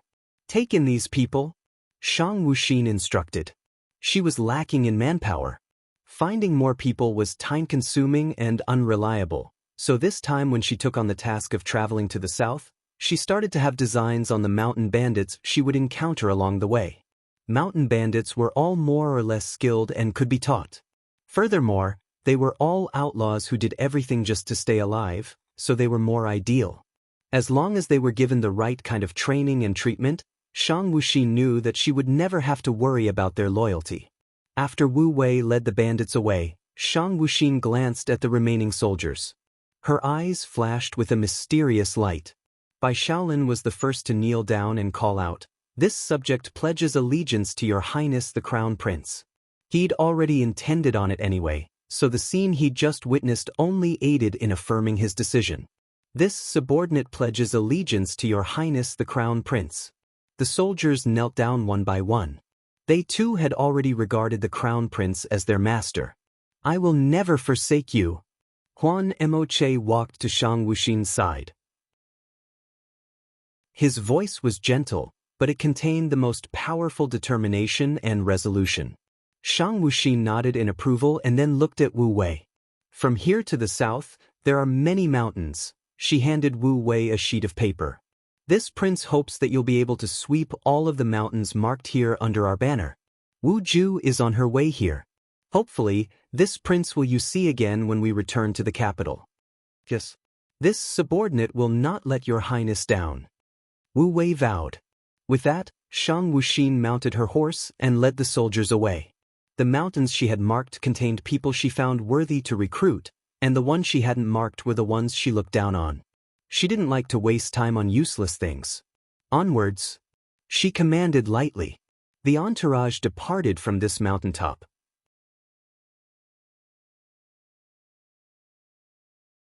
Chapter 32 The Sun Sets. In the mountains and forests, there is a small town outside of Fengzhou City, where famines are fought in the south. There is a fleet of thousands of people and a wagon full of grain. Thousands of people were resting there, but the man standing on the heights were not awake at all. He was in a black suit standing on the top of the mountain in confusion, his eyebrows wrinkled tightly, and his whole body was not warm in the sunset. Leng Yufeng has been waiting here for 2 days, but he has not yet seen the prince and his party. He has never been so anxious in his life. He constantly wonders if the prince is hurt. The more he thought about it, the tighter the wrinkles were. His face looked like a knife was full of worry. On that day, he led the soldiers to leave, but he wanted to stay. But when he really left Prince, he took the soldiers to do what he was supposed to do. Leng Yufeng discovered his own absent-mindedness, his unrelenting worries, his unrelenting regrets, and just a few days, he felt a feeling of sadness that he hadn't felt for 24 years. No matter how much he feels about Prince Edward, he is not a person who disobeyed orders. Leng Yufeng thought for a long time. Finally, he determined to go to find the prince. He wanted to protect the prince and, more importantly, he did not want to leave his side. "Lang Jin!" Leng Yufeng shouted at a distance not far from He Jin. Ho Jin immediately came to the side of the general. "You will arrange these people and ensure the safety of the food," said Leng Yufeng. and then he was ready to leave and was stopped by the Lang Jin. Leng Yufeng looked at him with some annoyance, but he did hear Lang Jin point to the distance and say, "The prince, they are coming." Inadvertently, the prince came and was in front of Leng Yufeng. Everyone saluted Prince, and he nodded his head so that everyone could do his own thing. Then he looked at the Leng Yufeng that had been in a static state since his arrival. "Is there any problem, General?" "Leng Yufeng, what's wrong with you?" said Emoche. Leng Yufeng suddenly came back. "Prince." Leng Yufeng's wheaten skin was a little red, and he immediately lowered his head. However, the prince found it strange. This was the same for Momoche, who was around him. "I don't know what happened to the cold general." The man unwillingly endured a smile and came to the side of Leng Yufeng. He asked Leng Yufeng if he was sick. "Did he feel uncomfortable? Do we need to find a doctor for you?" "No." Leng Yufeng immediately backed away a few steps, then panicked and said, I'm okay. I just smelled the fragrance on Prince Edward's body." Every night when he was called for the protection of the prince, he would smell the prince's fragrance. "Was Prince's body not good?" asked Leng Yufeng, but in the moment his flushed cheeks restored the original wheat color. Leng Yufeng looked at Prince Edward's pale face and suddenly believed that the prince was sick. There was still some uncomfortable feeling in Momoche's heart and was worried about the prince. Although there was no inquiry, the concern expressed by his eyes was real. "Leng Yufeng, bring someone into Fengzhou City now. The court will send you news of food tomorrow and control the security in the city." "Yes." Leng Yufeng nodded and went to arrange staffing. Leng Yufeng knows that there are too many famines in the city. If there is a sudden appearance of food in Fengzhou City, there will certainly be riots. The people will surely rise up to snatch the food. In the event of giving out food, many deaths will occur. "If you have anything that you want me to do," said Emoche, "then go to the city and bring together some of the doctors and wait for further instructions." Momoche has already guessed what the prince wants to do and nods her head and leaves him. "I have no intention of watching the setting sun. I have been here for a month or two. This is my first step here. In the future, she will continue to move forward. She must. For wealth and status." Chapter 33. The warm sun shines through the gaps of the emerald leaves and is sprinkled in the woods through the morning fog. Tonight, Shang Wuxin didn't care whether she slept in the tallest tree or not. There were a lot of mosquitoes on this night. Even if she wore long-sleeved clothes, it was inevitable that she got bit a few times. Shang Wuxin was not a person who can't endure pain, but she is a person who is extremely cruel to herself. But at the same time, she is also a very happy person. If she had the power and strength, she wouldn't treat herself like this. "Prince, do we enter the city now?" Bai Shaolin put on a uniform. Thousands of soldiers were standing there with armor. Even if they were just standing there, they gave a shocking prestige. Shang Wuxin took out a handkerchief and wiped several mosquito bites on the back of her hand. Then she directly used brute force to smash the white handkerchief into pieces. She leaned against the tree and said with a faint excitement, "Are you ready?" Bai Shaolin did not know why the prince was a little excited. On these days, the prince's mind is very unpredictable. The cold general has already released the news that the prince will enter the city this morning. At this moment, the people are led by the cold general to stand there waiting for the prince. Bai Shaolin reported the news one by one. Mr. Huan has already found the best doctors in the city. He is waiting for the prince's orders. Bai Shaolin was a little excited. He didn't think that not only the generals like the cold general would obey the command of the prince, but even Mr. Huan, who never intervene with court people. Don't ask why Bai Shaolin thinks that the prince will get the throne. The reason is very simple. The rules of the royal family state that if you are part of the royal family and can't get the throne, then you must die. The prince is a strong person, so he will fight for that position. Bai Shaolin used to be like his father. He did not participate in the battle for the throne. But now, he wants to stand on the side of the prince. He believes in his own eyes. Prince. Shang Wuxin and thousands of soldiers with food carts have not entered Fengzhou City yet. I only heard the scream of surprise in the city. The scream was filled with desire. The prince is here. We have food. We are saved. I saw those hungry people crying and mourning. The entire Fengzhou city is full of hope and despair. Everyone knelt in front of the prince. The people have been hungry for a long time. Many people have died in the city, and many of them wanted to go out of the city.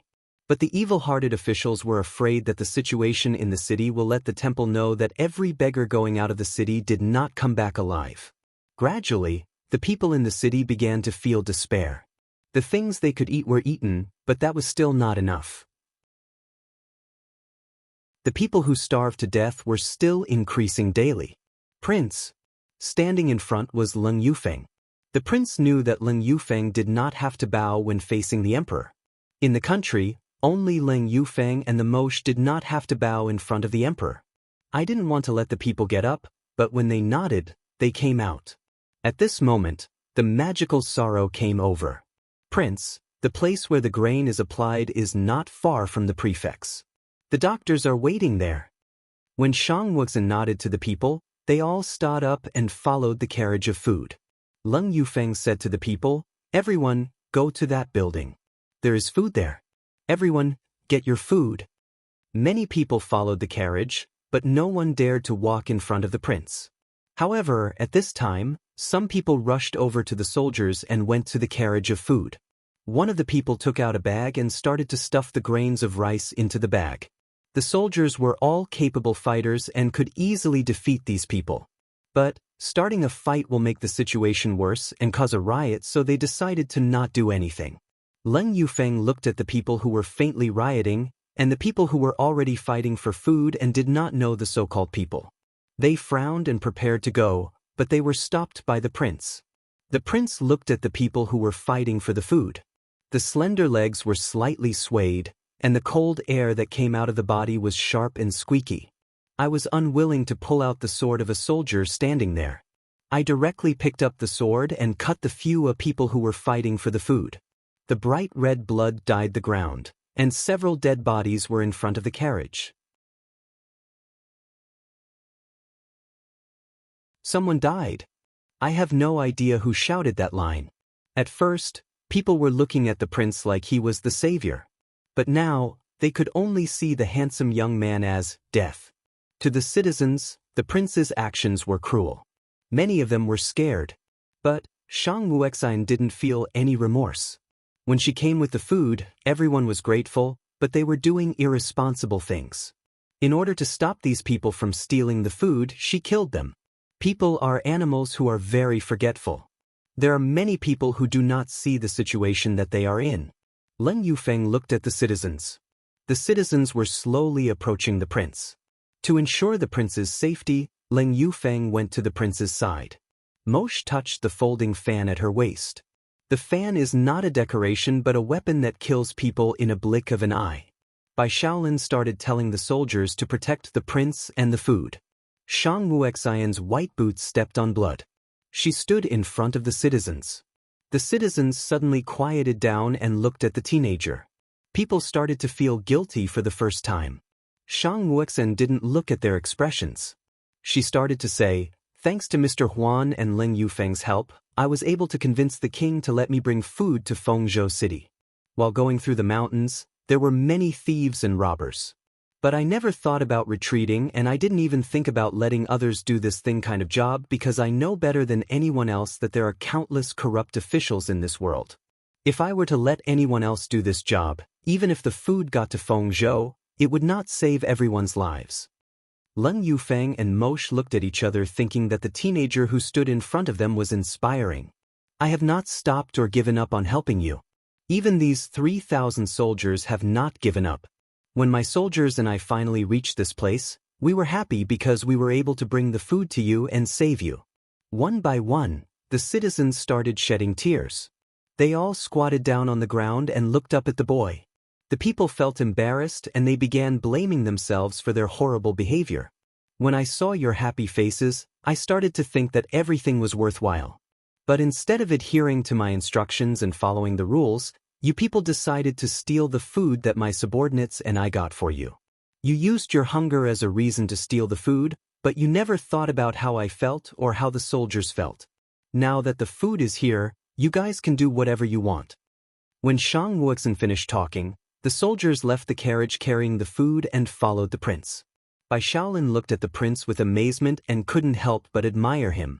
He was still worried that the prince would kill someone. The prince's words and phrases not only solved the problem but also collected the citizens' hearts. Leng Yufeng relaxed his body and admired the prince who stood in front of him. The prince was obviously thin and sturdy. He clearly had lots of things to worry about, but he was smart and tough enough to solve his problems. Only the prince can do all these things. Mosh touched the folding fan at the lower back. The smile on the corner of her mouth became more and more gentle. She always knew that the prince was clever. She has seen his intelligence before. It is inspiring to watch the prince encourage people. Amazing, he really is a fox. Prince. The voices of the people swallowed the city. The voices were full of sorrow and guilt.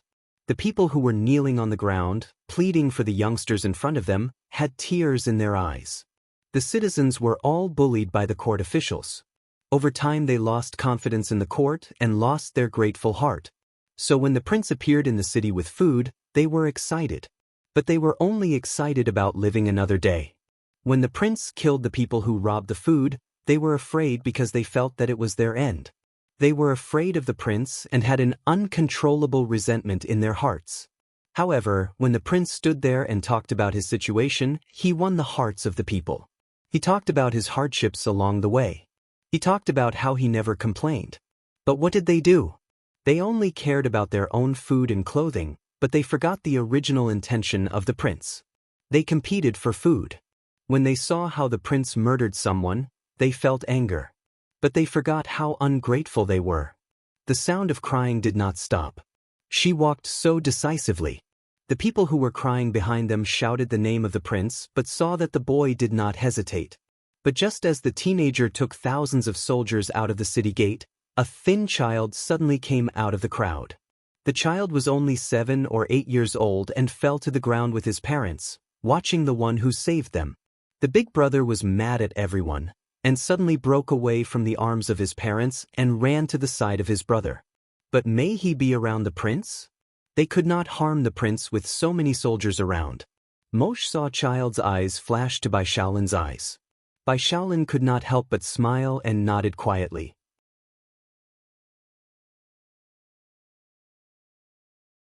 Who are you?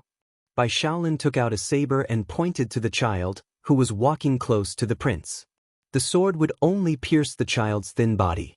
The parents of the child looked at the scene in horror. Even if they wanted to come forward to save their child, they couldn't because they were ordinary people who did not know martial arts. Plus, the soldiers could block them. They could only watch as their child dies under the cold sword. Leng Yufeng looked at Bai Shaolin's movement as Bai Shaolin attacked the child at the last moment when the child was about to die. The figure in white robes came like a gust of wind and picked up the thin child. The child was saved from the sword. The child's parents almost fainted. Seeing the child being rescued, they breathed a sigh of relief. The people there, who saw the prince save the child's life, were relieved. They also marveled at the kindness of the prince and started to respect him. After letting the child down, I lifted my foot and prepared to leave again, but the kid began to hug my calf. "Big brother, don't go," the child said while holding the prince's calf. The pair of clear eyes begged for him to stay. Leng Yufeng looked at the prince who had no expression. "Prince, don't go." The people's cluttered voice shouted over and over again, "Prince, don't go." At this time, the child holding the prince suddenly fainted, and everyone saw that the prince suddenly stopped his own steps and took the stunned child to the door, while Bai Shaolin shouted, "Prince, the doctor you found is just at the gate of the city." The people of the town were even more moved by his actions. They didn't think that the prince would find them a doctor to help them. At this time, they wanted the prince to forgive their ignorance. The parents of the child asked Bai Shaolin, "Is the prince not going anymore?" They saw the prince walking their children to the gate, but the soldiers blocked them. They did not dare to follow. Bai Shaolin squirted a sigh of relief from the nose. The prince loves the people. Seeing the child faint made him sad. He would not leave after a situation like this, Bai Shaolin said. When the people heard Bai Shaolin's words, they couldn't stop their excitement. "The prince is not leaving." "Great." Mo Che looked at the people who lined up to get food and said to Leng Yufeng, "Your martial arts has improved a lot." Maybe others didn't see how the child passed out, but Mo Che saw that the child was hit by a small stone by Leng Yufeng in the pressure point. "Your own martial arts is just as good," said Leng Yufeng. When the people arrived at Tunmun, they found out that many doctors in Fengzhou City were staying. One of them had already begun to treat the fainted child. The doctor said to the parents of the child was just hungry. He fainted from hunger. The child's parents thanked the prince very much. The prince just nodded unexpressionlessly and began distributing food. Today, even if the people saw the white rice in the big tank, no one was coveted. Everyone stood there, lined up. There was a big pot at the gate. The soldiers wearing armor immediately made a fire and porridge. However, it was an instant thing that smelled of rice porridge. I was able to hear the sound of their bellies. But even if I was hungry again, no one came forward to jump in the team. Bai Shaolin looked at this situation and couldn't help but give a thumbs up to the prince. I didn't want to put the child who hadn't woken up in the hands of their parents, and then said to the crowd, "If anyone is wounded, come here first, and let the doctor see it." Some people came to the doctor. In front of the team, the people were very satisfied with the perfection of the prince, and I also lamented that only the prince would be considerate towards the people. "Prince, the porridge is really good." Bai Shaolin came to the prince, who was standing at the door of the gate. The prince took out a bowl and poured porridge in it. Then he gave it to the child who fainted. Although the porridge is cold, it still tasted good. "Drink it." Moshe and Leng Yufeng looked at the prince. They knew that he was calculating how to use the child to boost his appearance, but now his concern is not mixed with any falsehood. The child squinted and said to the big brother in front of him, "Thank you, big brother." Moshe and Leng Yufeng arranged rooms for the prince and the soldiers in the courtyard. These days I've been feeling lethargic. I walked into my room. The hot water in the room was ready. I took off my clothes and started to wash my body. It was actually uncomfortable to tie my chest every day, but I was not willing to let my gender be known to the public. "Hey!" There was a knock on the door outside. I didn't want to get up and put on my clothes. I decided to open the door without tying my hair, but I saw Leng Yufeng and Moshe standing at the door. "What?" People could still hear the sound of bathing inside the room. Leng Yufeng and Moshe, who were listening, looked up slightly and looked uncomfortable. Leng Yufeng said, "This is a cool oil. It is very useful for mosquito bites. I often use it when I am fighting.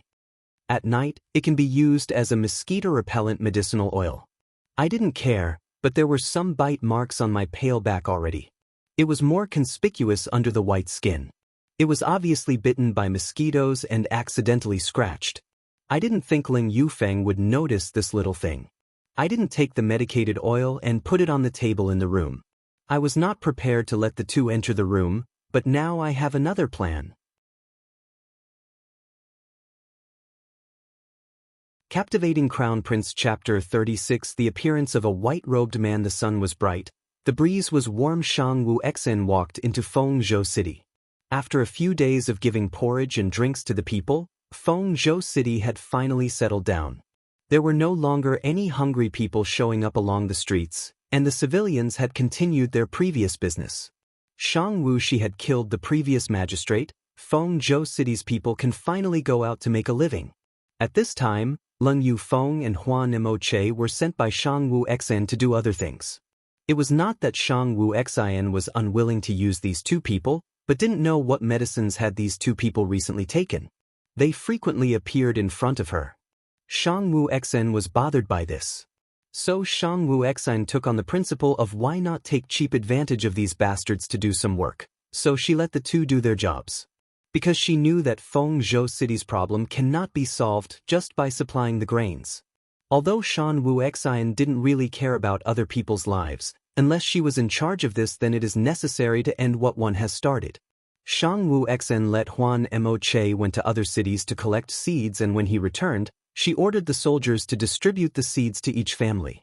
It didn't take long for some seeds that can survive to quickly mature and be harvested. It would take at least a few months for the seeds to mature and ready to be harvested, while the food that they brought was only enough for the people to survive for a month. Therefore, Shang Wu Xian let Leng Yufeng take young and strong men from the city to hunt up in the mountains, and for the women in the city to embroider some embroidery products to be sold to other cities. Even though it wasn't much, it was more than enough to last for a few months. After these matters were divided and given to the two people to do, Shang Wu Xian was now idle, walking in the city from time to time to hear the respectful greetings from the people. When hearing this, Shang Wu Xian felt upset. Her mood to walk around the city disappeared. Using Qing Gong, she went to the tall mountain behind Fengzhou City, walked around distractedly. The trees in the mountain were vast.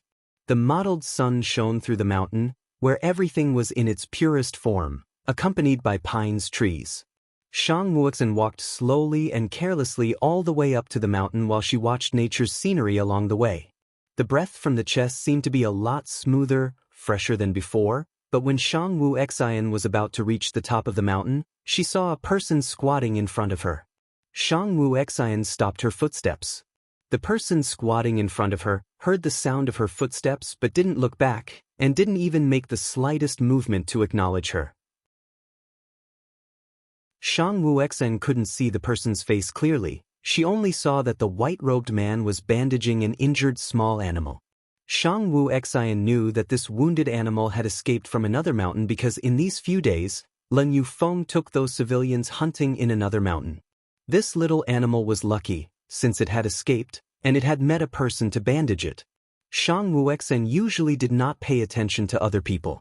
Although, a person who appears at this place is a bit strange, she did not feel any murderous intent from this person. So Shang Wu Xian was just a little bit more vigilant when going near the mountaintop. The white robe brushed through the shallow wildflowers. A gust of wind blew, Shang Wu Xian's black hair swayed. At this time the squatting man smelled a very light fragrance, which smelled better than any fragrance that he smelled before, even 100 times more than the medicine that he loved. The man picked up the bandaged animal and stood up to look at the boy who was about to walk past him. Long black hair hangs down casually across his thin shoulders and chest, like the ink sprinkled on the Hui Mo mountain water painting. The young man's eyes looked at the surrounding scenery around him, long eyelashes fluttered slightly, the tip of the eyebrows outlines a touch of evil. She only had a white dress on, but it gives off a magnificent demonic charm. Her white and jade fingers holding a wildflower. The pale pink lips lifted in a smile with a touch of laughter. At that moment, he even thought that he was the wildflower. The man smiled. Yizhe looked at the young man with an unknown emotion. He knew that this boy was the prince of Shang country. He just came to collect herbs and happened to be here and was fortunate to see the young man at the gate of the city a few days ago. At that time, he felt that the prince was very smart and interesting but didn't expect to see the boy again in a few days. When the man started to move and stood up, Shang Wu Xian was just a few steps away from him. The man was about 20 years old, with neat eyebrows, eyes that shone like stars, nose high and straight, with dazzling looks, especially the vermilion mole that was just right above his right eye, like a beautiful artwork, giving a strong visual impact. Long ink-like hair that reached down to his waist and spread over the white robes. It swayed gently along the man's movements, giving a silent temptation or elegance to his movements. He was holding a small white snow fox in his arms. The color of the coat was so clean that there was not even a spot or blemish on it. If you didn't look closely, it almost blended into the man's white robe. Even with the man's stunning appearance, Shang Wu Xian's footsteps did not stop. It was said many times that the more beautiful the thing, the more poisonous it was. Moreover, just because this man saved a wounded little fox did not mean she thought that he was a good man. When Yizhe looked at the young man, he did not know why he was trembling, but when he looked into the young man's eyes, he only saw his own stunning appearance. He did not see any fluctuations in the young man's eyes. Upon seeing that the young man was about to leave, Yizhe didn't know why he opened his mouth. Perhaps it was because he finally encountered something that is more interesting than medicine and silver. No, it was a young man. "Young master, please wait," Yizhe suddenly shouted out loud. Now that he finally met someone who can finally make him feel differently, how can he let it go? He had a strange feeling in his heart that if he missed this moment, his life would return back to normal. Shang Wu Xian stopped her footsteps, Not because of other matters, just but because of the man's voice. It was a very beautiful voice, clear and pure. Just listening to it seemed to purify the heart and dissipate the haze. What is it? Shang Wuxen furrowed her eyebrows slightly and replied with a slightly cold tone. Yi is stumped for words. He has never been in this sort of situation in the past 20 years of his life, but when he looked at the young man in front of him, his eyes flashed brightly. With an inexplicable voice he asked, "Young master's face looks pale, white lips. It seems that young master has been poisoned." This man, even though is not a doctor but has some medical skills, doesn't know if this young master can let me take a pulse? At first, Yi was shocked at the young man's appearance and did not pay much attention. Later, in order to find a reason to talk to him, began to look more carefully to find that the young man's health was not good. In fact, it was extremely bad. If it isn't treated early, it will be detrimental to his life.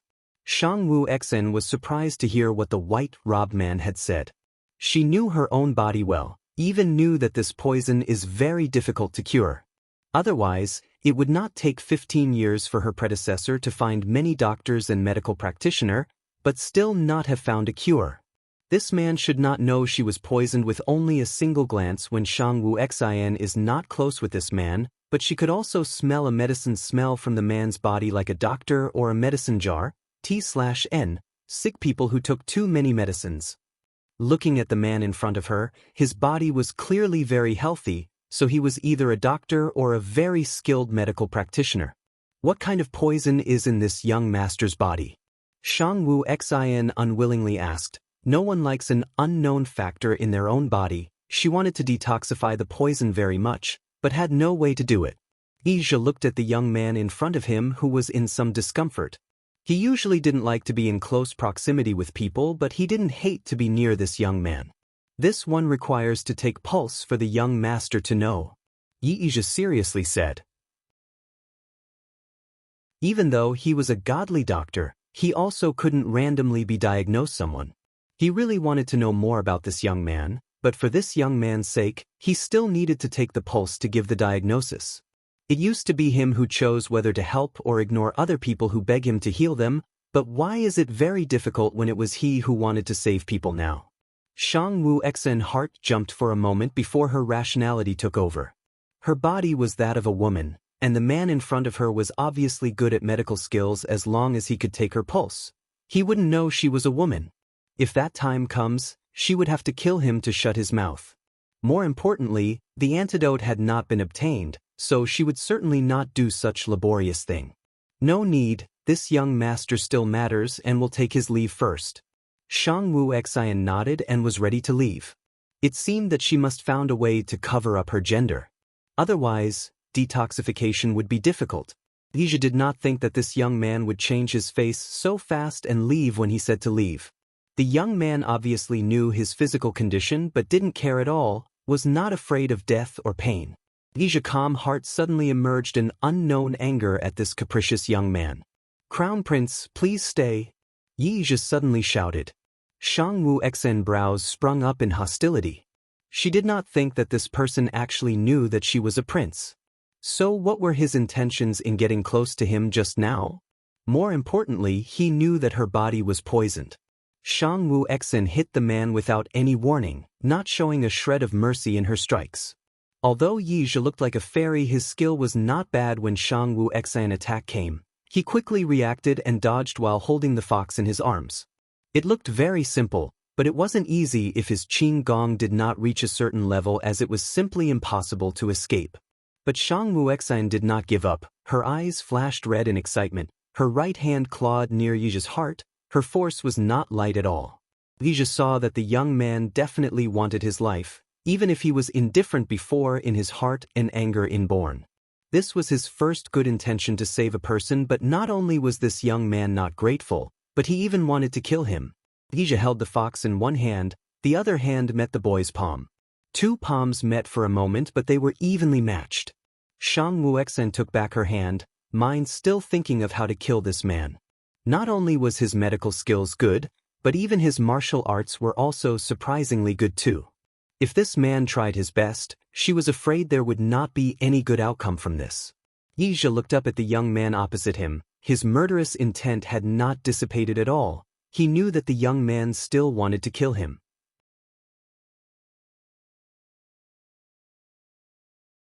Divine Doctor, woo-woo. The sound came so suddenly that the two tense people were stunned.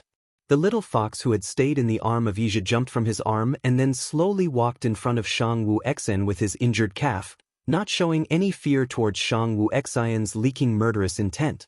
Once the little fox came to Shang Wu Xian's side, it stretched out its little white paws to reach out at Shang Wu Xian's white clothes. Its spoiled voice, woo-woo, kept on continuously, its eyes showing full intentions of pleasing her. Ija was surprised at the little fox's action. He was not a good person. His indiscriminate action in rescuing the little fox today was because this little pup was a rare snow fox. It was a rare animal used for detoxification. He had thought that once the little fox injury was healed, he would use its blood for research.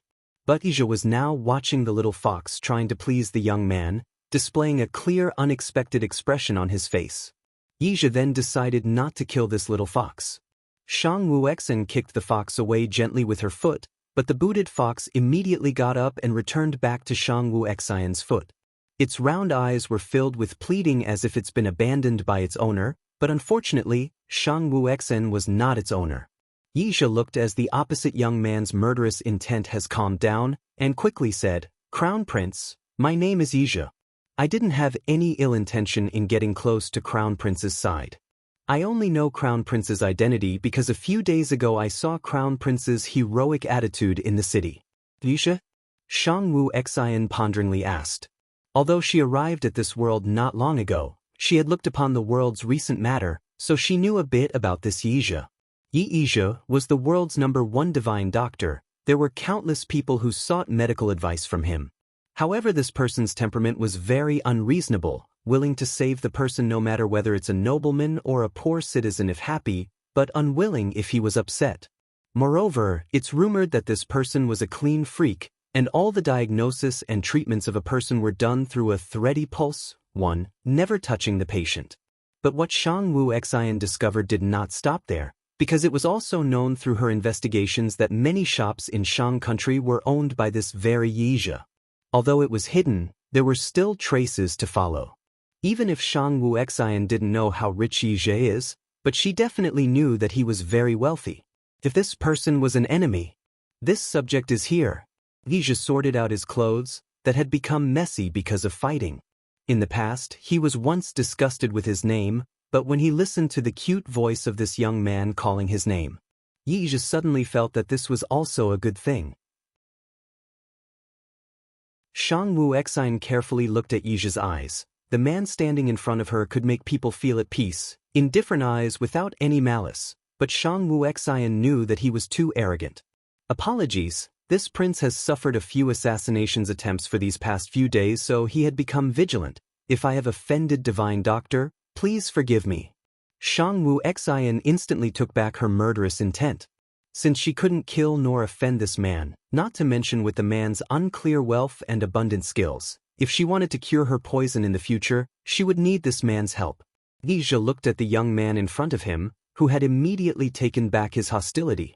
Upon listening to the assassination attempt on the young man, his heart flashed with a hint of emotion. This young man who was born in the royal lineage had experienced so many things. Ija did not know why, but he understood where the young man's attitude came from, too. Shang Wu Xen looked at the man's eyes, which revealed pity. If she didn't read it wrong, it was pity. Both of them were adults. What was there to be pitied about? Shang Wu Xen felt that this divine doctor was crazy. No, it's all the men that she had encountered so far who were crazy. It's me who is too abrupt. Ija apologized. He's not claiming as an indifferent young master or as the divine doctor, but he could see the different Ija from the young man in front of him. Shang Wu Xian was also not interested in debates between two people. 3. He picked up the little fox at his feet, while ignoring its appearance, and handed it over to the white-robed man in front of him, the divine doctor's pet. "This prince will leave first." Since she could not allow the man to take her pulse now, but she definitely didn't want to offend this person. Ija took the little fox, but the fox in his arms was discontented and tried to jump out of his grasp. Ija could only helplessly hold the little fox tighter. He didn't want the little fox to die soon. Ija watched as the young man climbed down the mountain. The thin figure was filled with solitude. Looking at her back, Ija had a feeling that the young man did not belong to this world. When the young man disappeared from his sight, Ija rubbed his own sour eyes. I am really crazy. If he's not crazy, then why would he care for the two-faced young man? How could he have so many feelings for the two-faced young man? You little fox. Ija looked at the fox in his hand and remembered the young man. From now on, just follow me. If you ever become his favorite, I will give you something delicious to eat. After saying this, the little fox cried woo-woo as if to agree with him. And together they left the forest. 1. Thread pulse. Using a thread tied to the wrist where the pulse is to measure the person's pulse without touching them. Apparently, this method was used in the imperial harem where the male physicians cannot touch the emperor's females, empress/concubines, and so diagnose them through this method. 2. This sentence is to show Yija's understanding of Shang Wu Xian's attitude towards him as to why she fought with him earlier in the story. 3. I took liberty in translating this to my own understanding. Google Translate translated this as Shang Wu Xian was not interested in playing Tai Chi for two people, waha. 4. Sour eyes. Chinese people uses this soured phrase often in body parts. It usually means that body part is reddening/tired/sore. In this case, it means that you know the feeling when you want to cry but your tears still haven't come out yet, so your eyes feel sore, tense and redden a bit? Yeah, that's what it meant here.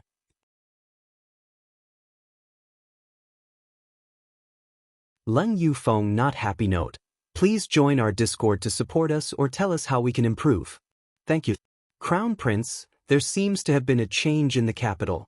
Wu Ju stood outside the room as she bowed her head. Over the past few days, she had received training from Wu Wei in the capital, who had asked her to go to Fengzhou City to serve the prince. In fact, both of them wanted to serve the prince, but had been rejected. After she heard that she could come and serve the prince, Wu Ju felt very happy for she could now be of use to him, even if it was just as a handmaid. Wu Ju stood there and heard the sound of door opening. She looked up and saw the black imperial robes, of the prince emerge. Wu Ju immediately fell into step by his side. She had just arrived at Fengzhou City last night, and as the crown prince was resting at the time, she dared not bother him. However, as she had not seen him for a few days, she felt that the crown prince's appearance had become more beautiful. Wu Ju thought that in the future when the crown prince was finally crowned as the emperor, she didn't know what kind of lady could be his match. As Wu Ju was lost in thought, she ran into a slightly weakened body in front of her and looked up, stunned. Wu Ju then realized that she had hit the crown prince, who turned around and looked at her indignantly. Crown Prince, Wu Ju kneeled down, but not because she was afraid of the crown prince. These days, both Wu Ju and Wu Wei knew that the crown prince was very tolerant, and as long as you did not make any mistakes, he would often be indulgent. However, not only was she in front of the prince, she even speculated on his future marriage. Wu Ju felt that she had overstepped her boundary. Shang Wu Xian looked at the kneeling Wu Jun. She did not understand, was she really that scary looking? This girl before her looked like a mouse now, but Shang Wu Xian knew that behind her back, she was cold-blooded and wooden-faced. What are you thinking about that's so important that you couldn't even walk properly? Although it sounded cold, if one listened carefully, they could hear the gentleness in the voice. Wu Ju did not know how to answer. Must she told the crown prince that she had been thinking of who could match his heavenly visage? But Wu Ju could not deceive the him, so she bitterly frowned and buried her head. Shang Wu Xian leaned down slightly, the corner of her mouth curved into a sinister smile, and said with a charming voice, "Well? What's Wu Ju thinking about?" From a distance, this appeared to be a scene where the cold and beautiful man seemed to lean down to kiss the shy woman who was kneeling on the ground. The scene was extremely pleasing, but in other people's eyes, this scene was really too annoying. It made them want to kill the woman who was kneeling on the ground.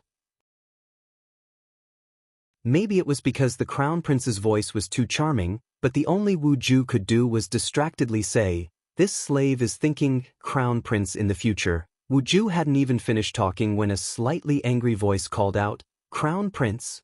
Shang Wu Xian was very familiar with this voice, because its owner would come to her place every day before going out to manage a few things. Although not many words were said, it often appeared in her vicinity. Shang Wu Exine straightened up, turned around, and saw Leng Yufeng standing in the entrance to the courtyard. His figure was clothed in a black attire that made him look very handsome and sexy. His sword-like eyebrows were a bit wrinkled, his eyes seemed to be full of anger, and his whole body emitted a thick bloody smell. T/N, killing intent? Negative emotions? It's jealousy. This was the first time that Shang Wu Exine had seen Leng Yufeng's disappointed expression. Upon seeing this kind of Leng Yufeng, Shang Wu Exine realized that this man was a general who led the army, not the silly boy who was always shown in front of her. However, Shang Wu Exine had to admit that this kind of Leng Yufeng really gave her a strong desire to conquer him. Shang Wu Exine nodded at Leng Yufeng and was ready to go to the living room to eat. Unexpectedly, Leng Yufeng, who usually left early, followed behind her. This subject has also not had breakfast yet. Would the Crown Prince allow this subject to share breakfast with him? Unusually, his voice was unrestrained, and his request was delivered in an overbearing tone of voice. Shang Wu Exine said without paying attention. At this time, Leng Yufeng, who was behind Shang Wu Exine, looked coldly at Wu Ju. The look in his eyes was like a wolf's, experienced with the horror of tearing people apart, which chilled Wu Ju's whole body. She didn't know when she had offended the general, but she knew that the General Leng seemed to harbor a strong hostility towards her. The two were seated for but a moment before Wu Ju let the servants bring the food to the table. It was no longer like the days past, where no one had waited on Shang Wu Exine.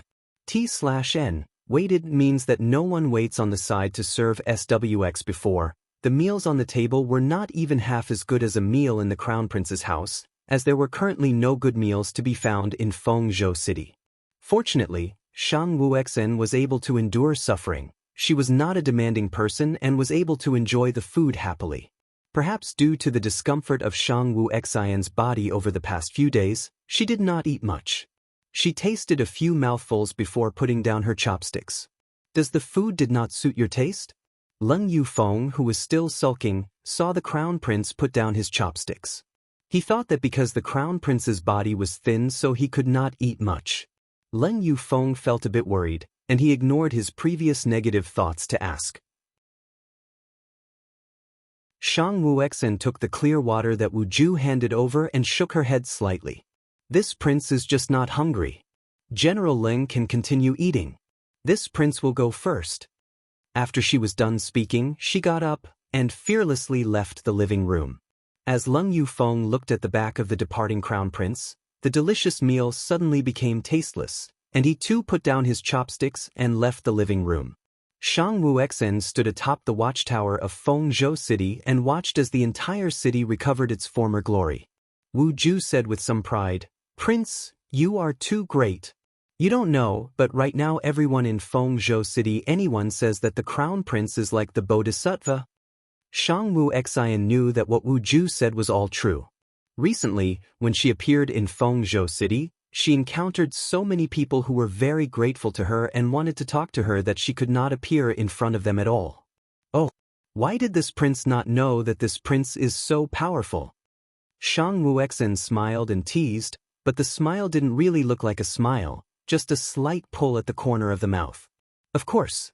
Wu Ju said with some pride, her usual cold look nowhere to be seen. Crown Prince, you did not know. Nowadays, not only does Fengzhou City know your name, but the whole mainland knows that the Crown Prince loves his people like his children. Although Wu Ju looked very cold and was really a cold person, before the Crown Prince, she was always no different from a little girl. Shang Wu Exine knew that Wu Ju had no other intentions in saying that. Since ancient times, people's hearts had always been the most important thing. Although the lower class couldn't help the upper class, it was an important factor. If they wanted to claim the official positions, then they had to follow the public opinion. Where did you learn to be so talkative? Shang Wu Exine shook her head and sighed. The longer the little girl stayed by her side, the more cheerful she was. Shang Wu Exine didn't know whether it was a good or a bad thing. Wu Ju did not lie. Crown Prince's name is really deserved. A pleasing voice came from the tower's left side.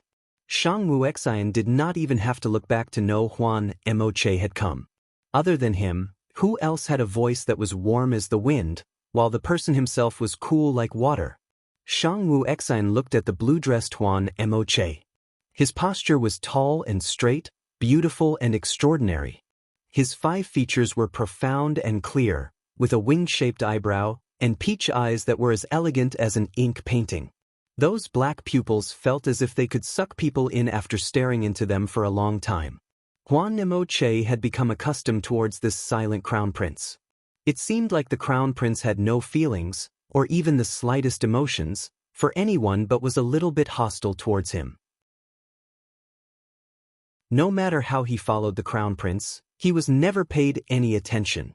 For the past few days, the more he involved himself with the crown prince, the more he couldn't extricate himself.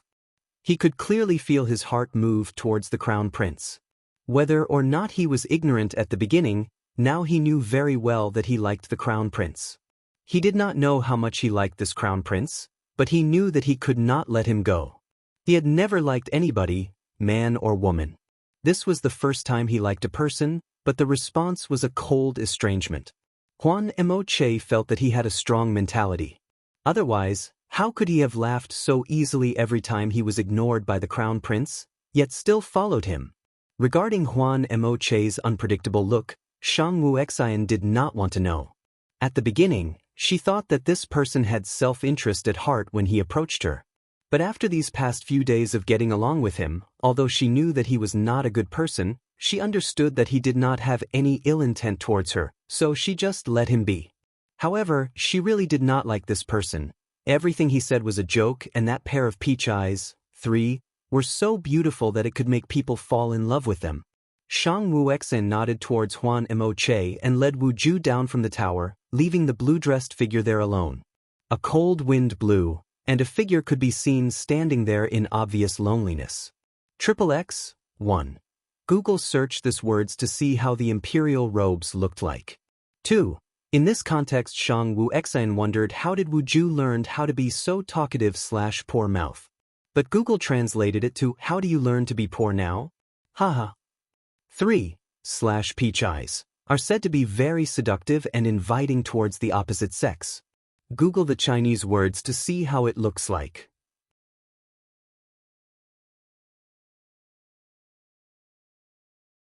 Pick up a gifted carriage. 1.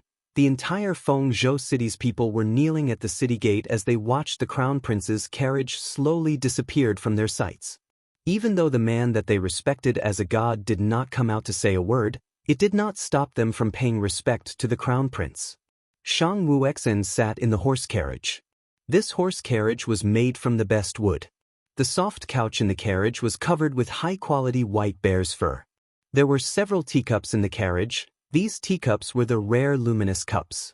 This horse carriage was not prepared by Shang Wuxian. When they were getting ready to depart Fengzhou City, someone sent a luxurious 2-horse horse carriage at the entrance of the gate. Shang Wuxian, at first, did not know who sent the carriage, but it was very clear now that the person who could have sent this was the divine doctor. She couldn't think of anyone else who could have prepared such a beautiful carriage this fast except for him. Shang Wuxian really admired how much money the man had. The most important thing was that there was a faint scent of medicine inside the carriage. There were even men's clothes hidden in the carriage's compartment. No matter how stupid Shang Wuxian was, she would have realized it with just these few points. Yufeng, do you know where the crown prince's carriage came from? Huan Moche, while riding on his horse, asked Leng Yufeng, who rode on the carriage's left side. Although they had seen many good things in the world, they had to admire and admit that this carriage was something that not all people could get. More importantly, Huan Moche speculated that this carriage was not something that could be prepared in a short time. It would take a craftsman at least half a year to build this carriage. So this carriage was definitely not the crown prince's carriage.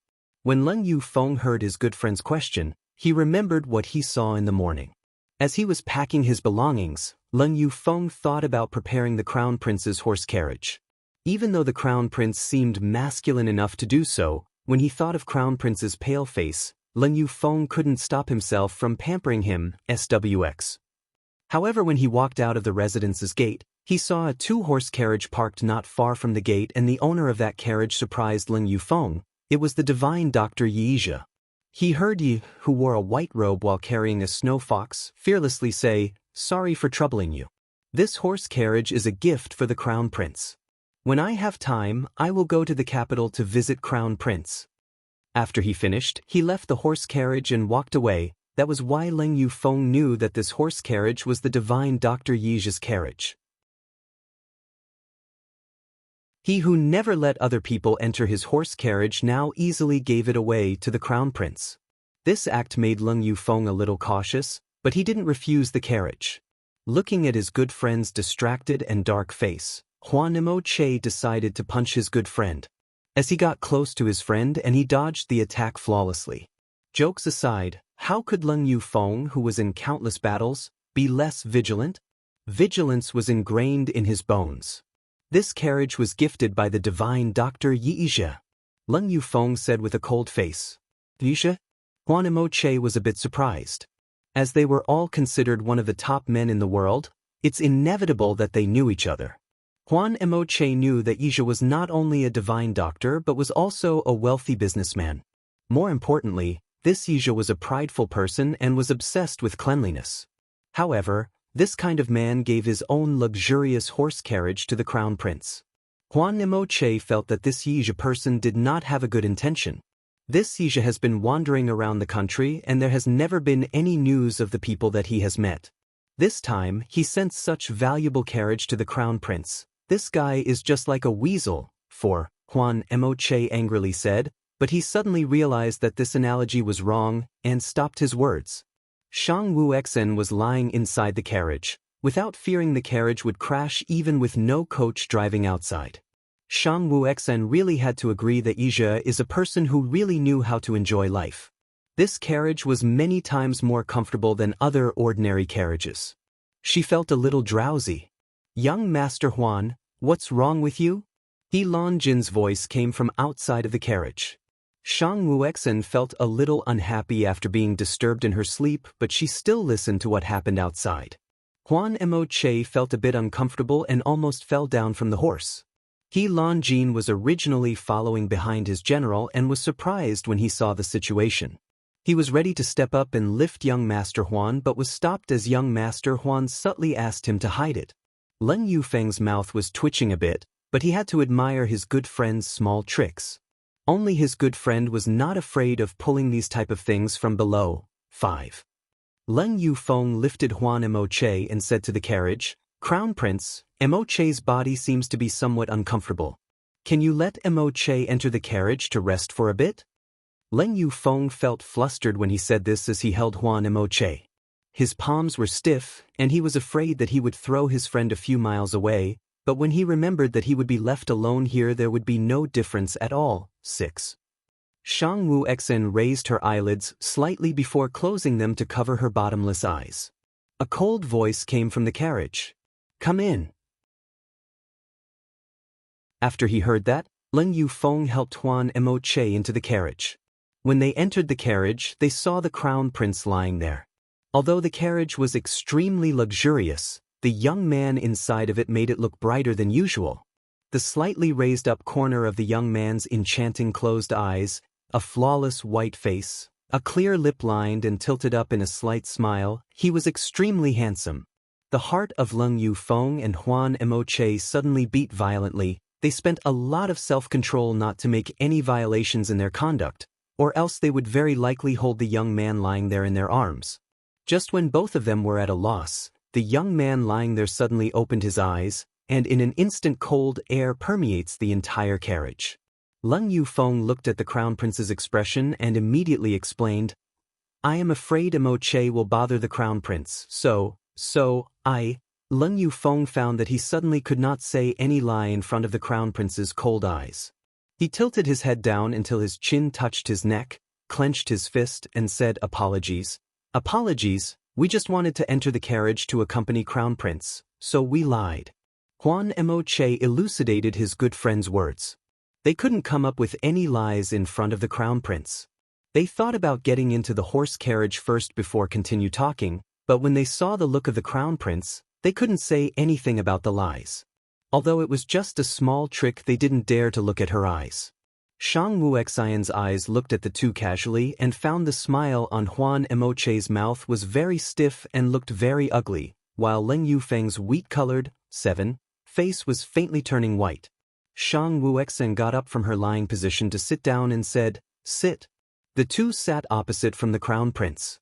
Just after they sat down, they heard the unique voice of the Crown Prince. "Although you are not this prince's friends or subordinates, this prince's eyes were not made of sand." 8. This prince does not work well even if it's a white lie. 9. If both of you do not like this prince's temperament, then from today onwards just leave. Shang Wuxian did not mean to say this to both of them, but she had to admit in this period of time both of them had worked hard for herself. If not for this two people dealing with Fengzhou City, then others won't be able to do it. This piece of goodwill, she had felt and received it, so the things that need to be said must be said. XXX, author's note, off topic. Our dear Zhizhe, Thaizi, has delivered the carriage. Pick up is a must. XXX, T/N note. Originally it as Google translates to pick up the must-have car.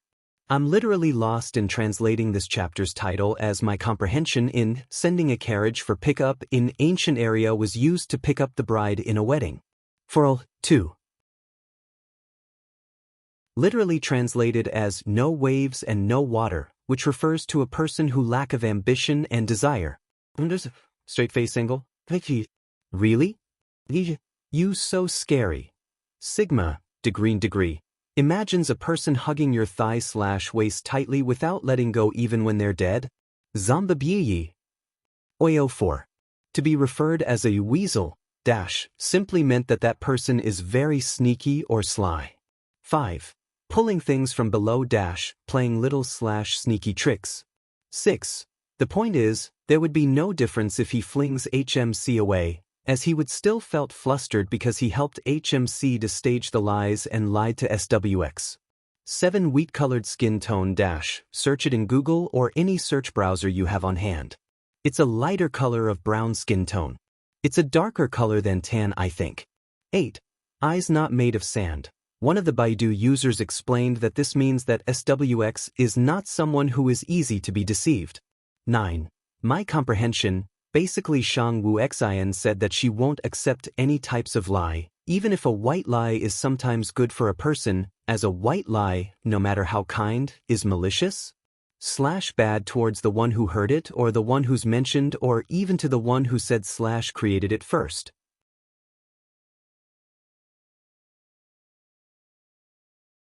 Awkward situation in the carriage. I know. Huang Emoche and Ling Yufeng said while lowering their head.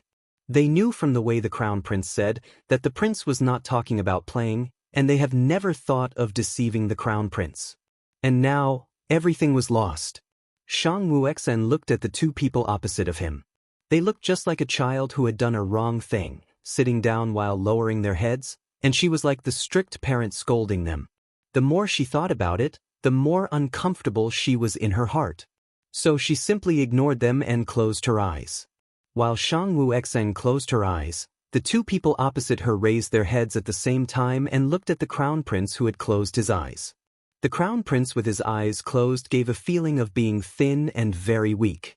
These two people were greedily looking at the person opposite them, as if he was the most beautiful thing they've ever seen at this moment. At this moment, both of them made up their minds, from today onwards, they would not lie to the prince in any way, because they were very clear that if there was a lie between them and the prince, afraid that in the future, they will not even be able to become friends. Even though Shang Wuxian closed her eyes, she was still aware of her surroundings.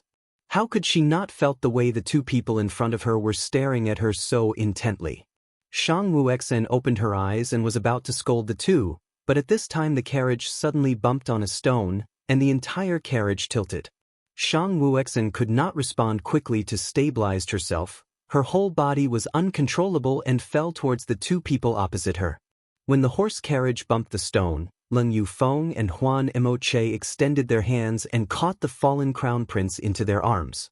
As the two were men, so the way they sat were very stable. But both of them had reached out at the same time to save the Crown Prince. So when Leng Yufeng reached out to save the crown prince, he caught the crown prince around his waist while Huan Emoche caught him around his shoulders.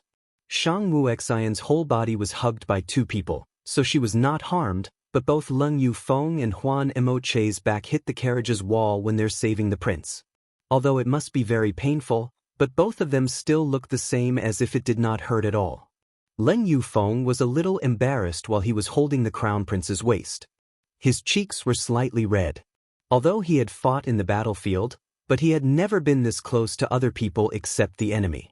Moreover, he could feel that the waist in his arms was very thin and boneless, which made him suspect that the crown prince was too thin, and he's afraid that if he put a little force he could break it.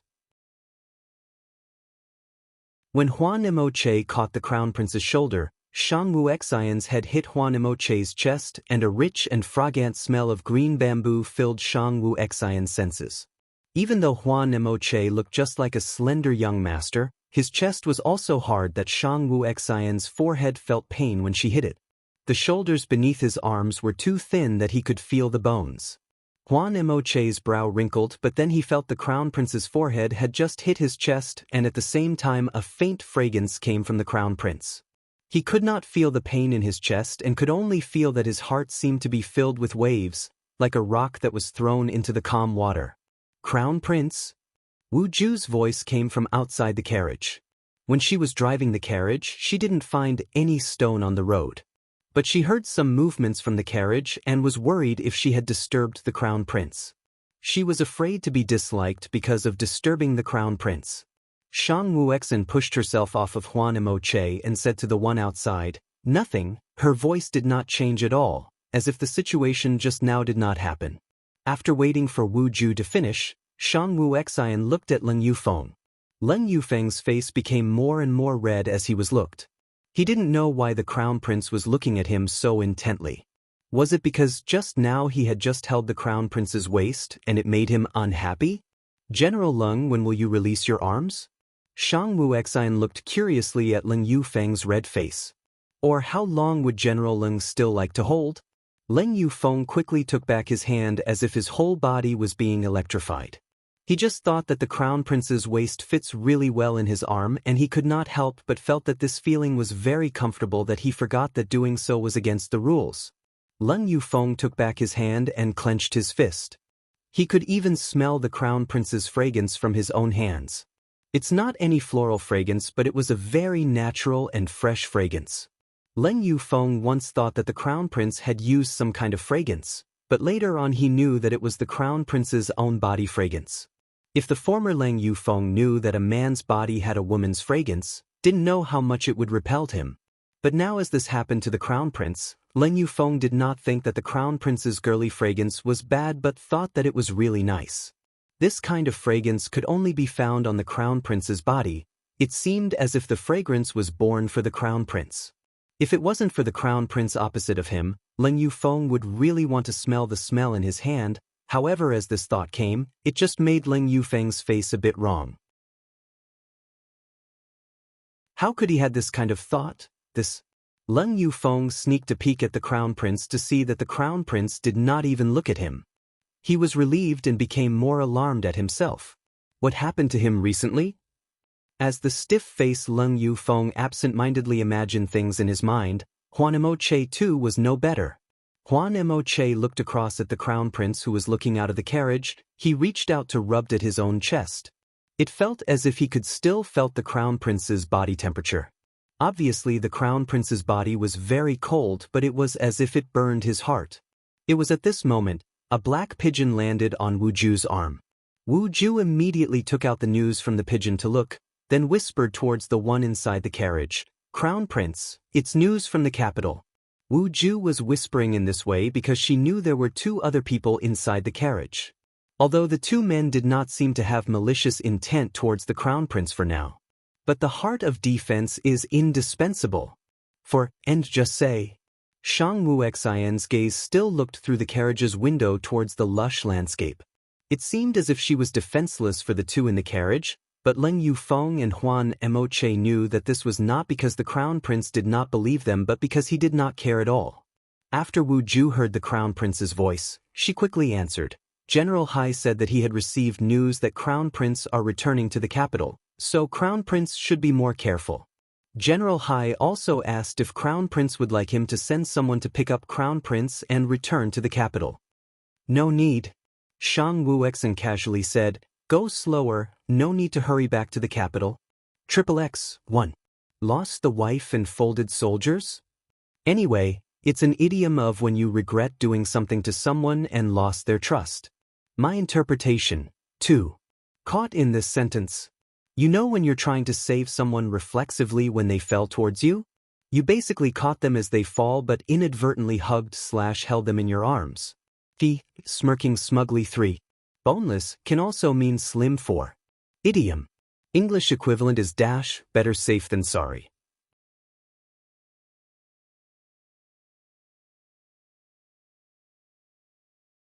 Two honest brothers tonight, they stayed at the mountain.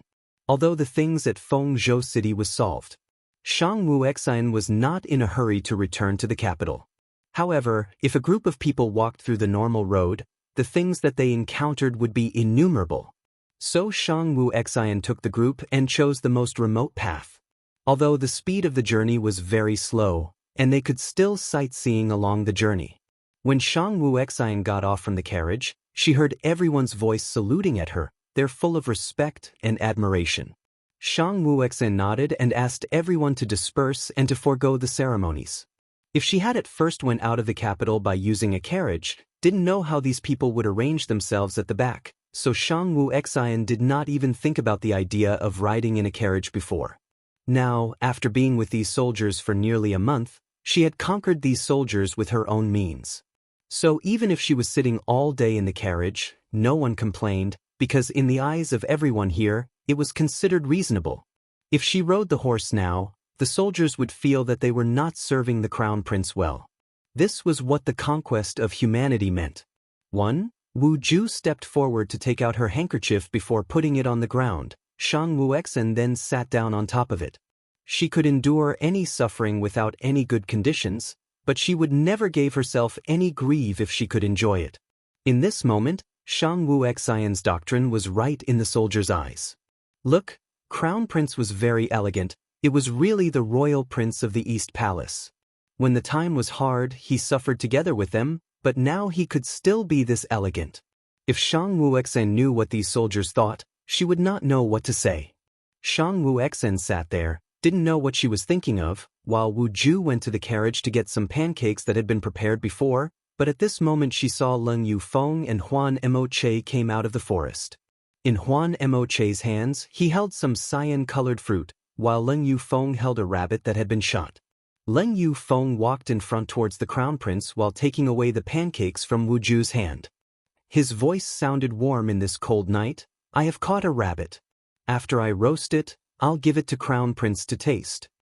Yesterday, he saw that the Crown Prince just ate a small amount for his breakfast and thought that maybe the food was not in line to the Crown Prince's taste. If he let the Crown Prince eat these cold and chilled pancakes, the Crown Prince would eat even less than before. Therefore, Leng Yufeng thought that roasted meat might increase the Crown Prince's appetite, so he went to the forest to caught some prey to be roasted. Moreover, Leng Yufeng thought that as the Crown Prince were in the capital for so many years, he might have never tasted these wild game meats before, so he went to hunt as the others rested. Shang Wuexin looked as she saw Leng Yufeng took the pancakes and gave them to his subordinates. She did not say any refusal. He then watched as Huan Emoche and Leng Yufeng went to look for a water source. Shang Wuexin just sat there as she watched the stars above. No one went to disturb her, even the soldiers had toned down their voices, because at this moment, the Crown Prince's quiet look made them couldn't bear to bother him. At this moment, not far from the lake, Huan Emoche carefully washed the fruit in his hand with the lake's water, and then watched his friend clean the caught rabbit's internal organs and peeled off its fur. Leng Yufeng was very skilled, but it would still take quite a while to clean up the animal. Huan Emoche took out his handkerchief to dry the washed fruit and looked at his friend who was about to leave. With a voice full of provocations, "You like the Crown Prince?" Bare affirmation, but it also contained an unknown anger. Leng Yufeng's right hand that was cleaning the animal suddenly fell to the ground. He never thought about this problem and was blown away by his good friend's open question. He'd always thought that he thought of the Crown Prince just like his little brother. Later on, he admired the Crown Prince's temperament as the true Crown Prince, but was this really the truth? In the past he could continue to deceive himself that he just wanted to be the Crown Prince's confidant. But now, Leng Yufeng knew that he could not lie to his friend and he could not lie to himself too. If he really wanted to be the Crown Prince's confidant, why had the Crown Prince's shadow appeared in his dreams? Why did his own eyes involuntarily pay attention to the Crown Prince? Even now, why did he still worry whether the Crown Prince would have poor appetite and therefore went to hunt for him? What he did was not only beyond what a monarch and a minister relationship was supposed to be, it had even exceeded the boundaries between friends. Leng Yufeng's heart spreads with endless sorrow. He's a man, Crown Prince is a man too, Leng Yufeng just stood there without any reply, but Huan Emoche did not let him go. He came in front of Leng Yufeng. His pear peach blossom-shaped eyes were on Leng Yufeng's own pear. Yufeng, you have fallen for the Crown Prince. No, no. Leng Yufeng looked at his friend's serious face that was without a smile. In front of Huan Emoche's eyes that was full of suspicion, he bitterly said, I have fallen in love with the Crown Prince. Huan Emoche felt as if his whole body was struck by lightning. Why? Why must it be like this? His right hand was clenched so tightly that blood dripped down from it. Huan Emoche repressed his anger that wanted to kill his good friend. He knew that he was not qualified to be angry, because the Crown Prince actually treated Yufeng better than himself. What about you? Leng Yufeng had let out the secrets hidden for a long time in his heart. Although it's not easy, it became heavier than before. He had seen the blood dripping out from his friend's hand. For many years they've never had any disputes between themselves, but now they were full of bitterness just because of a man. Me? Huan Emoche suddenly pulled Leng Yufeng's collar. You love him? What right do you have to love him? You are both men. Huan Emoche, who had never been angered this badly before, was for the first time furious. 5. And it was not the normal kind of anger. His usual smiling face was slightly distorted. His peach blossom eyes were full of cold, murderous intent. Leng Yufeng suddenly punched Huan Emoche. Although he did not use any internal force in it, it still knocked down Huan Emoche. Man? Are you not a man? What qualifications do you have to ask me? Huan Emoche reached out to wipe off the blood from his mouth, and instantly recovered his smile. He did not know whether these words were for Leng Yufeng or himself. Yes, what qualifications do I have to ask you? It's not only you who love him, I love him too. Leng Yufeng looked at his friend. He suddenly did not know whether to be angry or sad. They were originally an indifferent person who never thought about love matters. However, their heart moved for the first time for the same person, but this person's a man, which made them feel ashamed. If the Crown Prince knew, how will he treat them in the future? After a moment, Huan Emoche firmly looked at Leng Yufeng. Yufeng, we are friends who have been together for many years. I've never thought that one day we will fight against each other because of a man. I admit I've thought about killing you. But what will happen after I killed you? Will the Crown Prince accept me after I killed you? I have no chance, you also don't, because we are all men. Leng Yufeng did not speak. How could he not know? If Crown Prince was a woman, they could still fight hard for him, but now they did not even dare to let the Crown Prince know what they were thinking of in their minds. This disgraceful love, how could they let the snow-cold Crown Prince know? But, Huan Emoche said with a soft smile, I will not give up. Are you crazy? Leng Yufeng asked incredulously. Huan Emoche covered the wound in his hand, then looked at his friend and asked, Can you really bear to let go? I don't mean anything else, but just think that this love I will not give up. I will always protect the Crown Prince. Leng Yufeng knew that although his good friend looked very gentle, but he was in fact more stubborn than anyone else. What he had said now was what he planned to do. I will also protect the Crown Prince. As I can't let go, then I hope that the Crown Prince will be happy. Leng Yufeng picked the dirted rabbit on the ground to clean it again. Even if it's not willing, even if it hurts, if he couldn't get it, then he could only choose to guard it. Huan Mo Che opened his mouth slightly but could not say anything. Can't get it, can't let go, can't love it, can't erase it. Meeting the crown prince had robbed the two of their brotherhood, and it's hard for them to escape from it. After waiting for a long time, Shang Wu Xen finally saw Leng Yufeng and Huan Mo Che came back. Although the two did not seem to be different, Shang Wu Xen still saw the faint bruise on Huan Mo Che's mouth, and felt the remnant of Leng Yufeng's murderous intent. However, Shang Wu Xen still took on an unconcerned attitude. The meat will take a while, eat some fruits first, to quench your thirst and pad your stomach. Huan Mo Che came to the crown prince's side and sat down, then he took out the green fruit wrapped in a handkerchief from his sleeve. Last time Huan Mo Che picked fruits for the crown prince, he found that the crown prince liked to eat fruits that were a bit sour, so this time he picked fruits that were not mature yet. Although he did not understand how could crown prince like this sour thing, but it's not important, the important thing was that what the crown prince liked, he would like. Shang Wu Xen looked at the man who happily sat beside her and was confused with what she saw. Although she did not understand, she still took the fruit and put it in her mouth. Sour taste filled her taste bud and Shang Wu Xen's brows relaxed. People rarely liked this kind of sour thing, but she liked it very much. It was because when she ate such sour fruit when she was in pain, only in this way could she transfer the pain in her heart. Huan Mo Che looked at the crown prince's face who sat beside him. The prince's little face was as wide as a palm, his skin white, paler than the snow and delicate. It was like a piece of a good, fat and pure jade. Full rosy lips, straight and round nose, black eyebrows. All 5 features were as if it was carved by the god.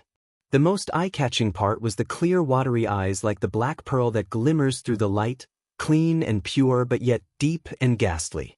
Huan Mo Che knew that the first time he saw that pair of eyes, he had already sunk too deep and couldn't help himself out of it. You're tuning in to the Passion Pages YouTube channel. We're so grateful for your support, and don't forget to subscribe to join us on this incredible journey through captivating stories. Your generosity through donations truly makes a world of difference, as it's the primary source of revenue that allows me to expand and enhance this channel for you. Thank you from the bottom of my heart for being a part of this adventure.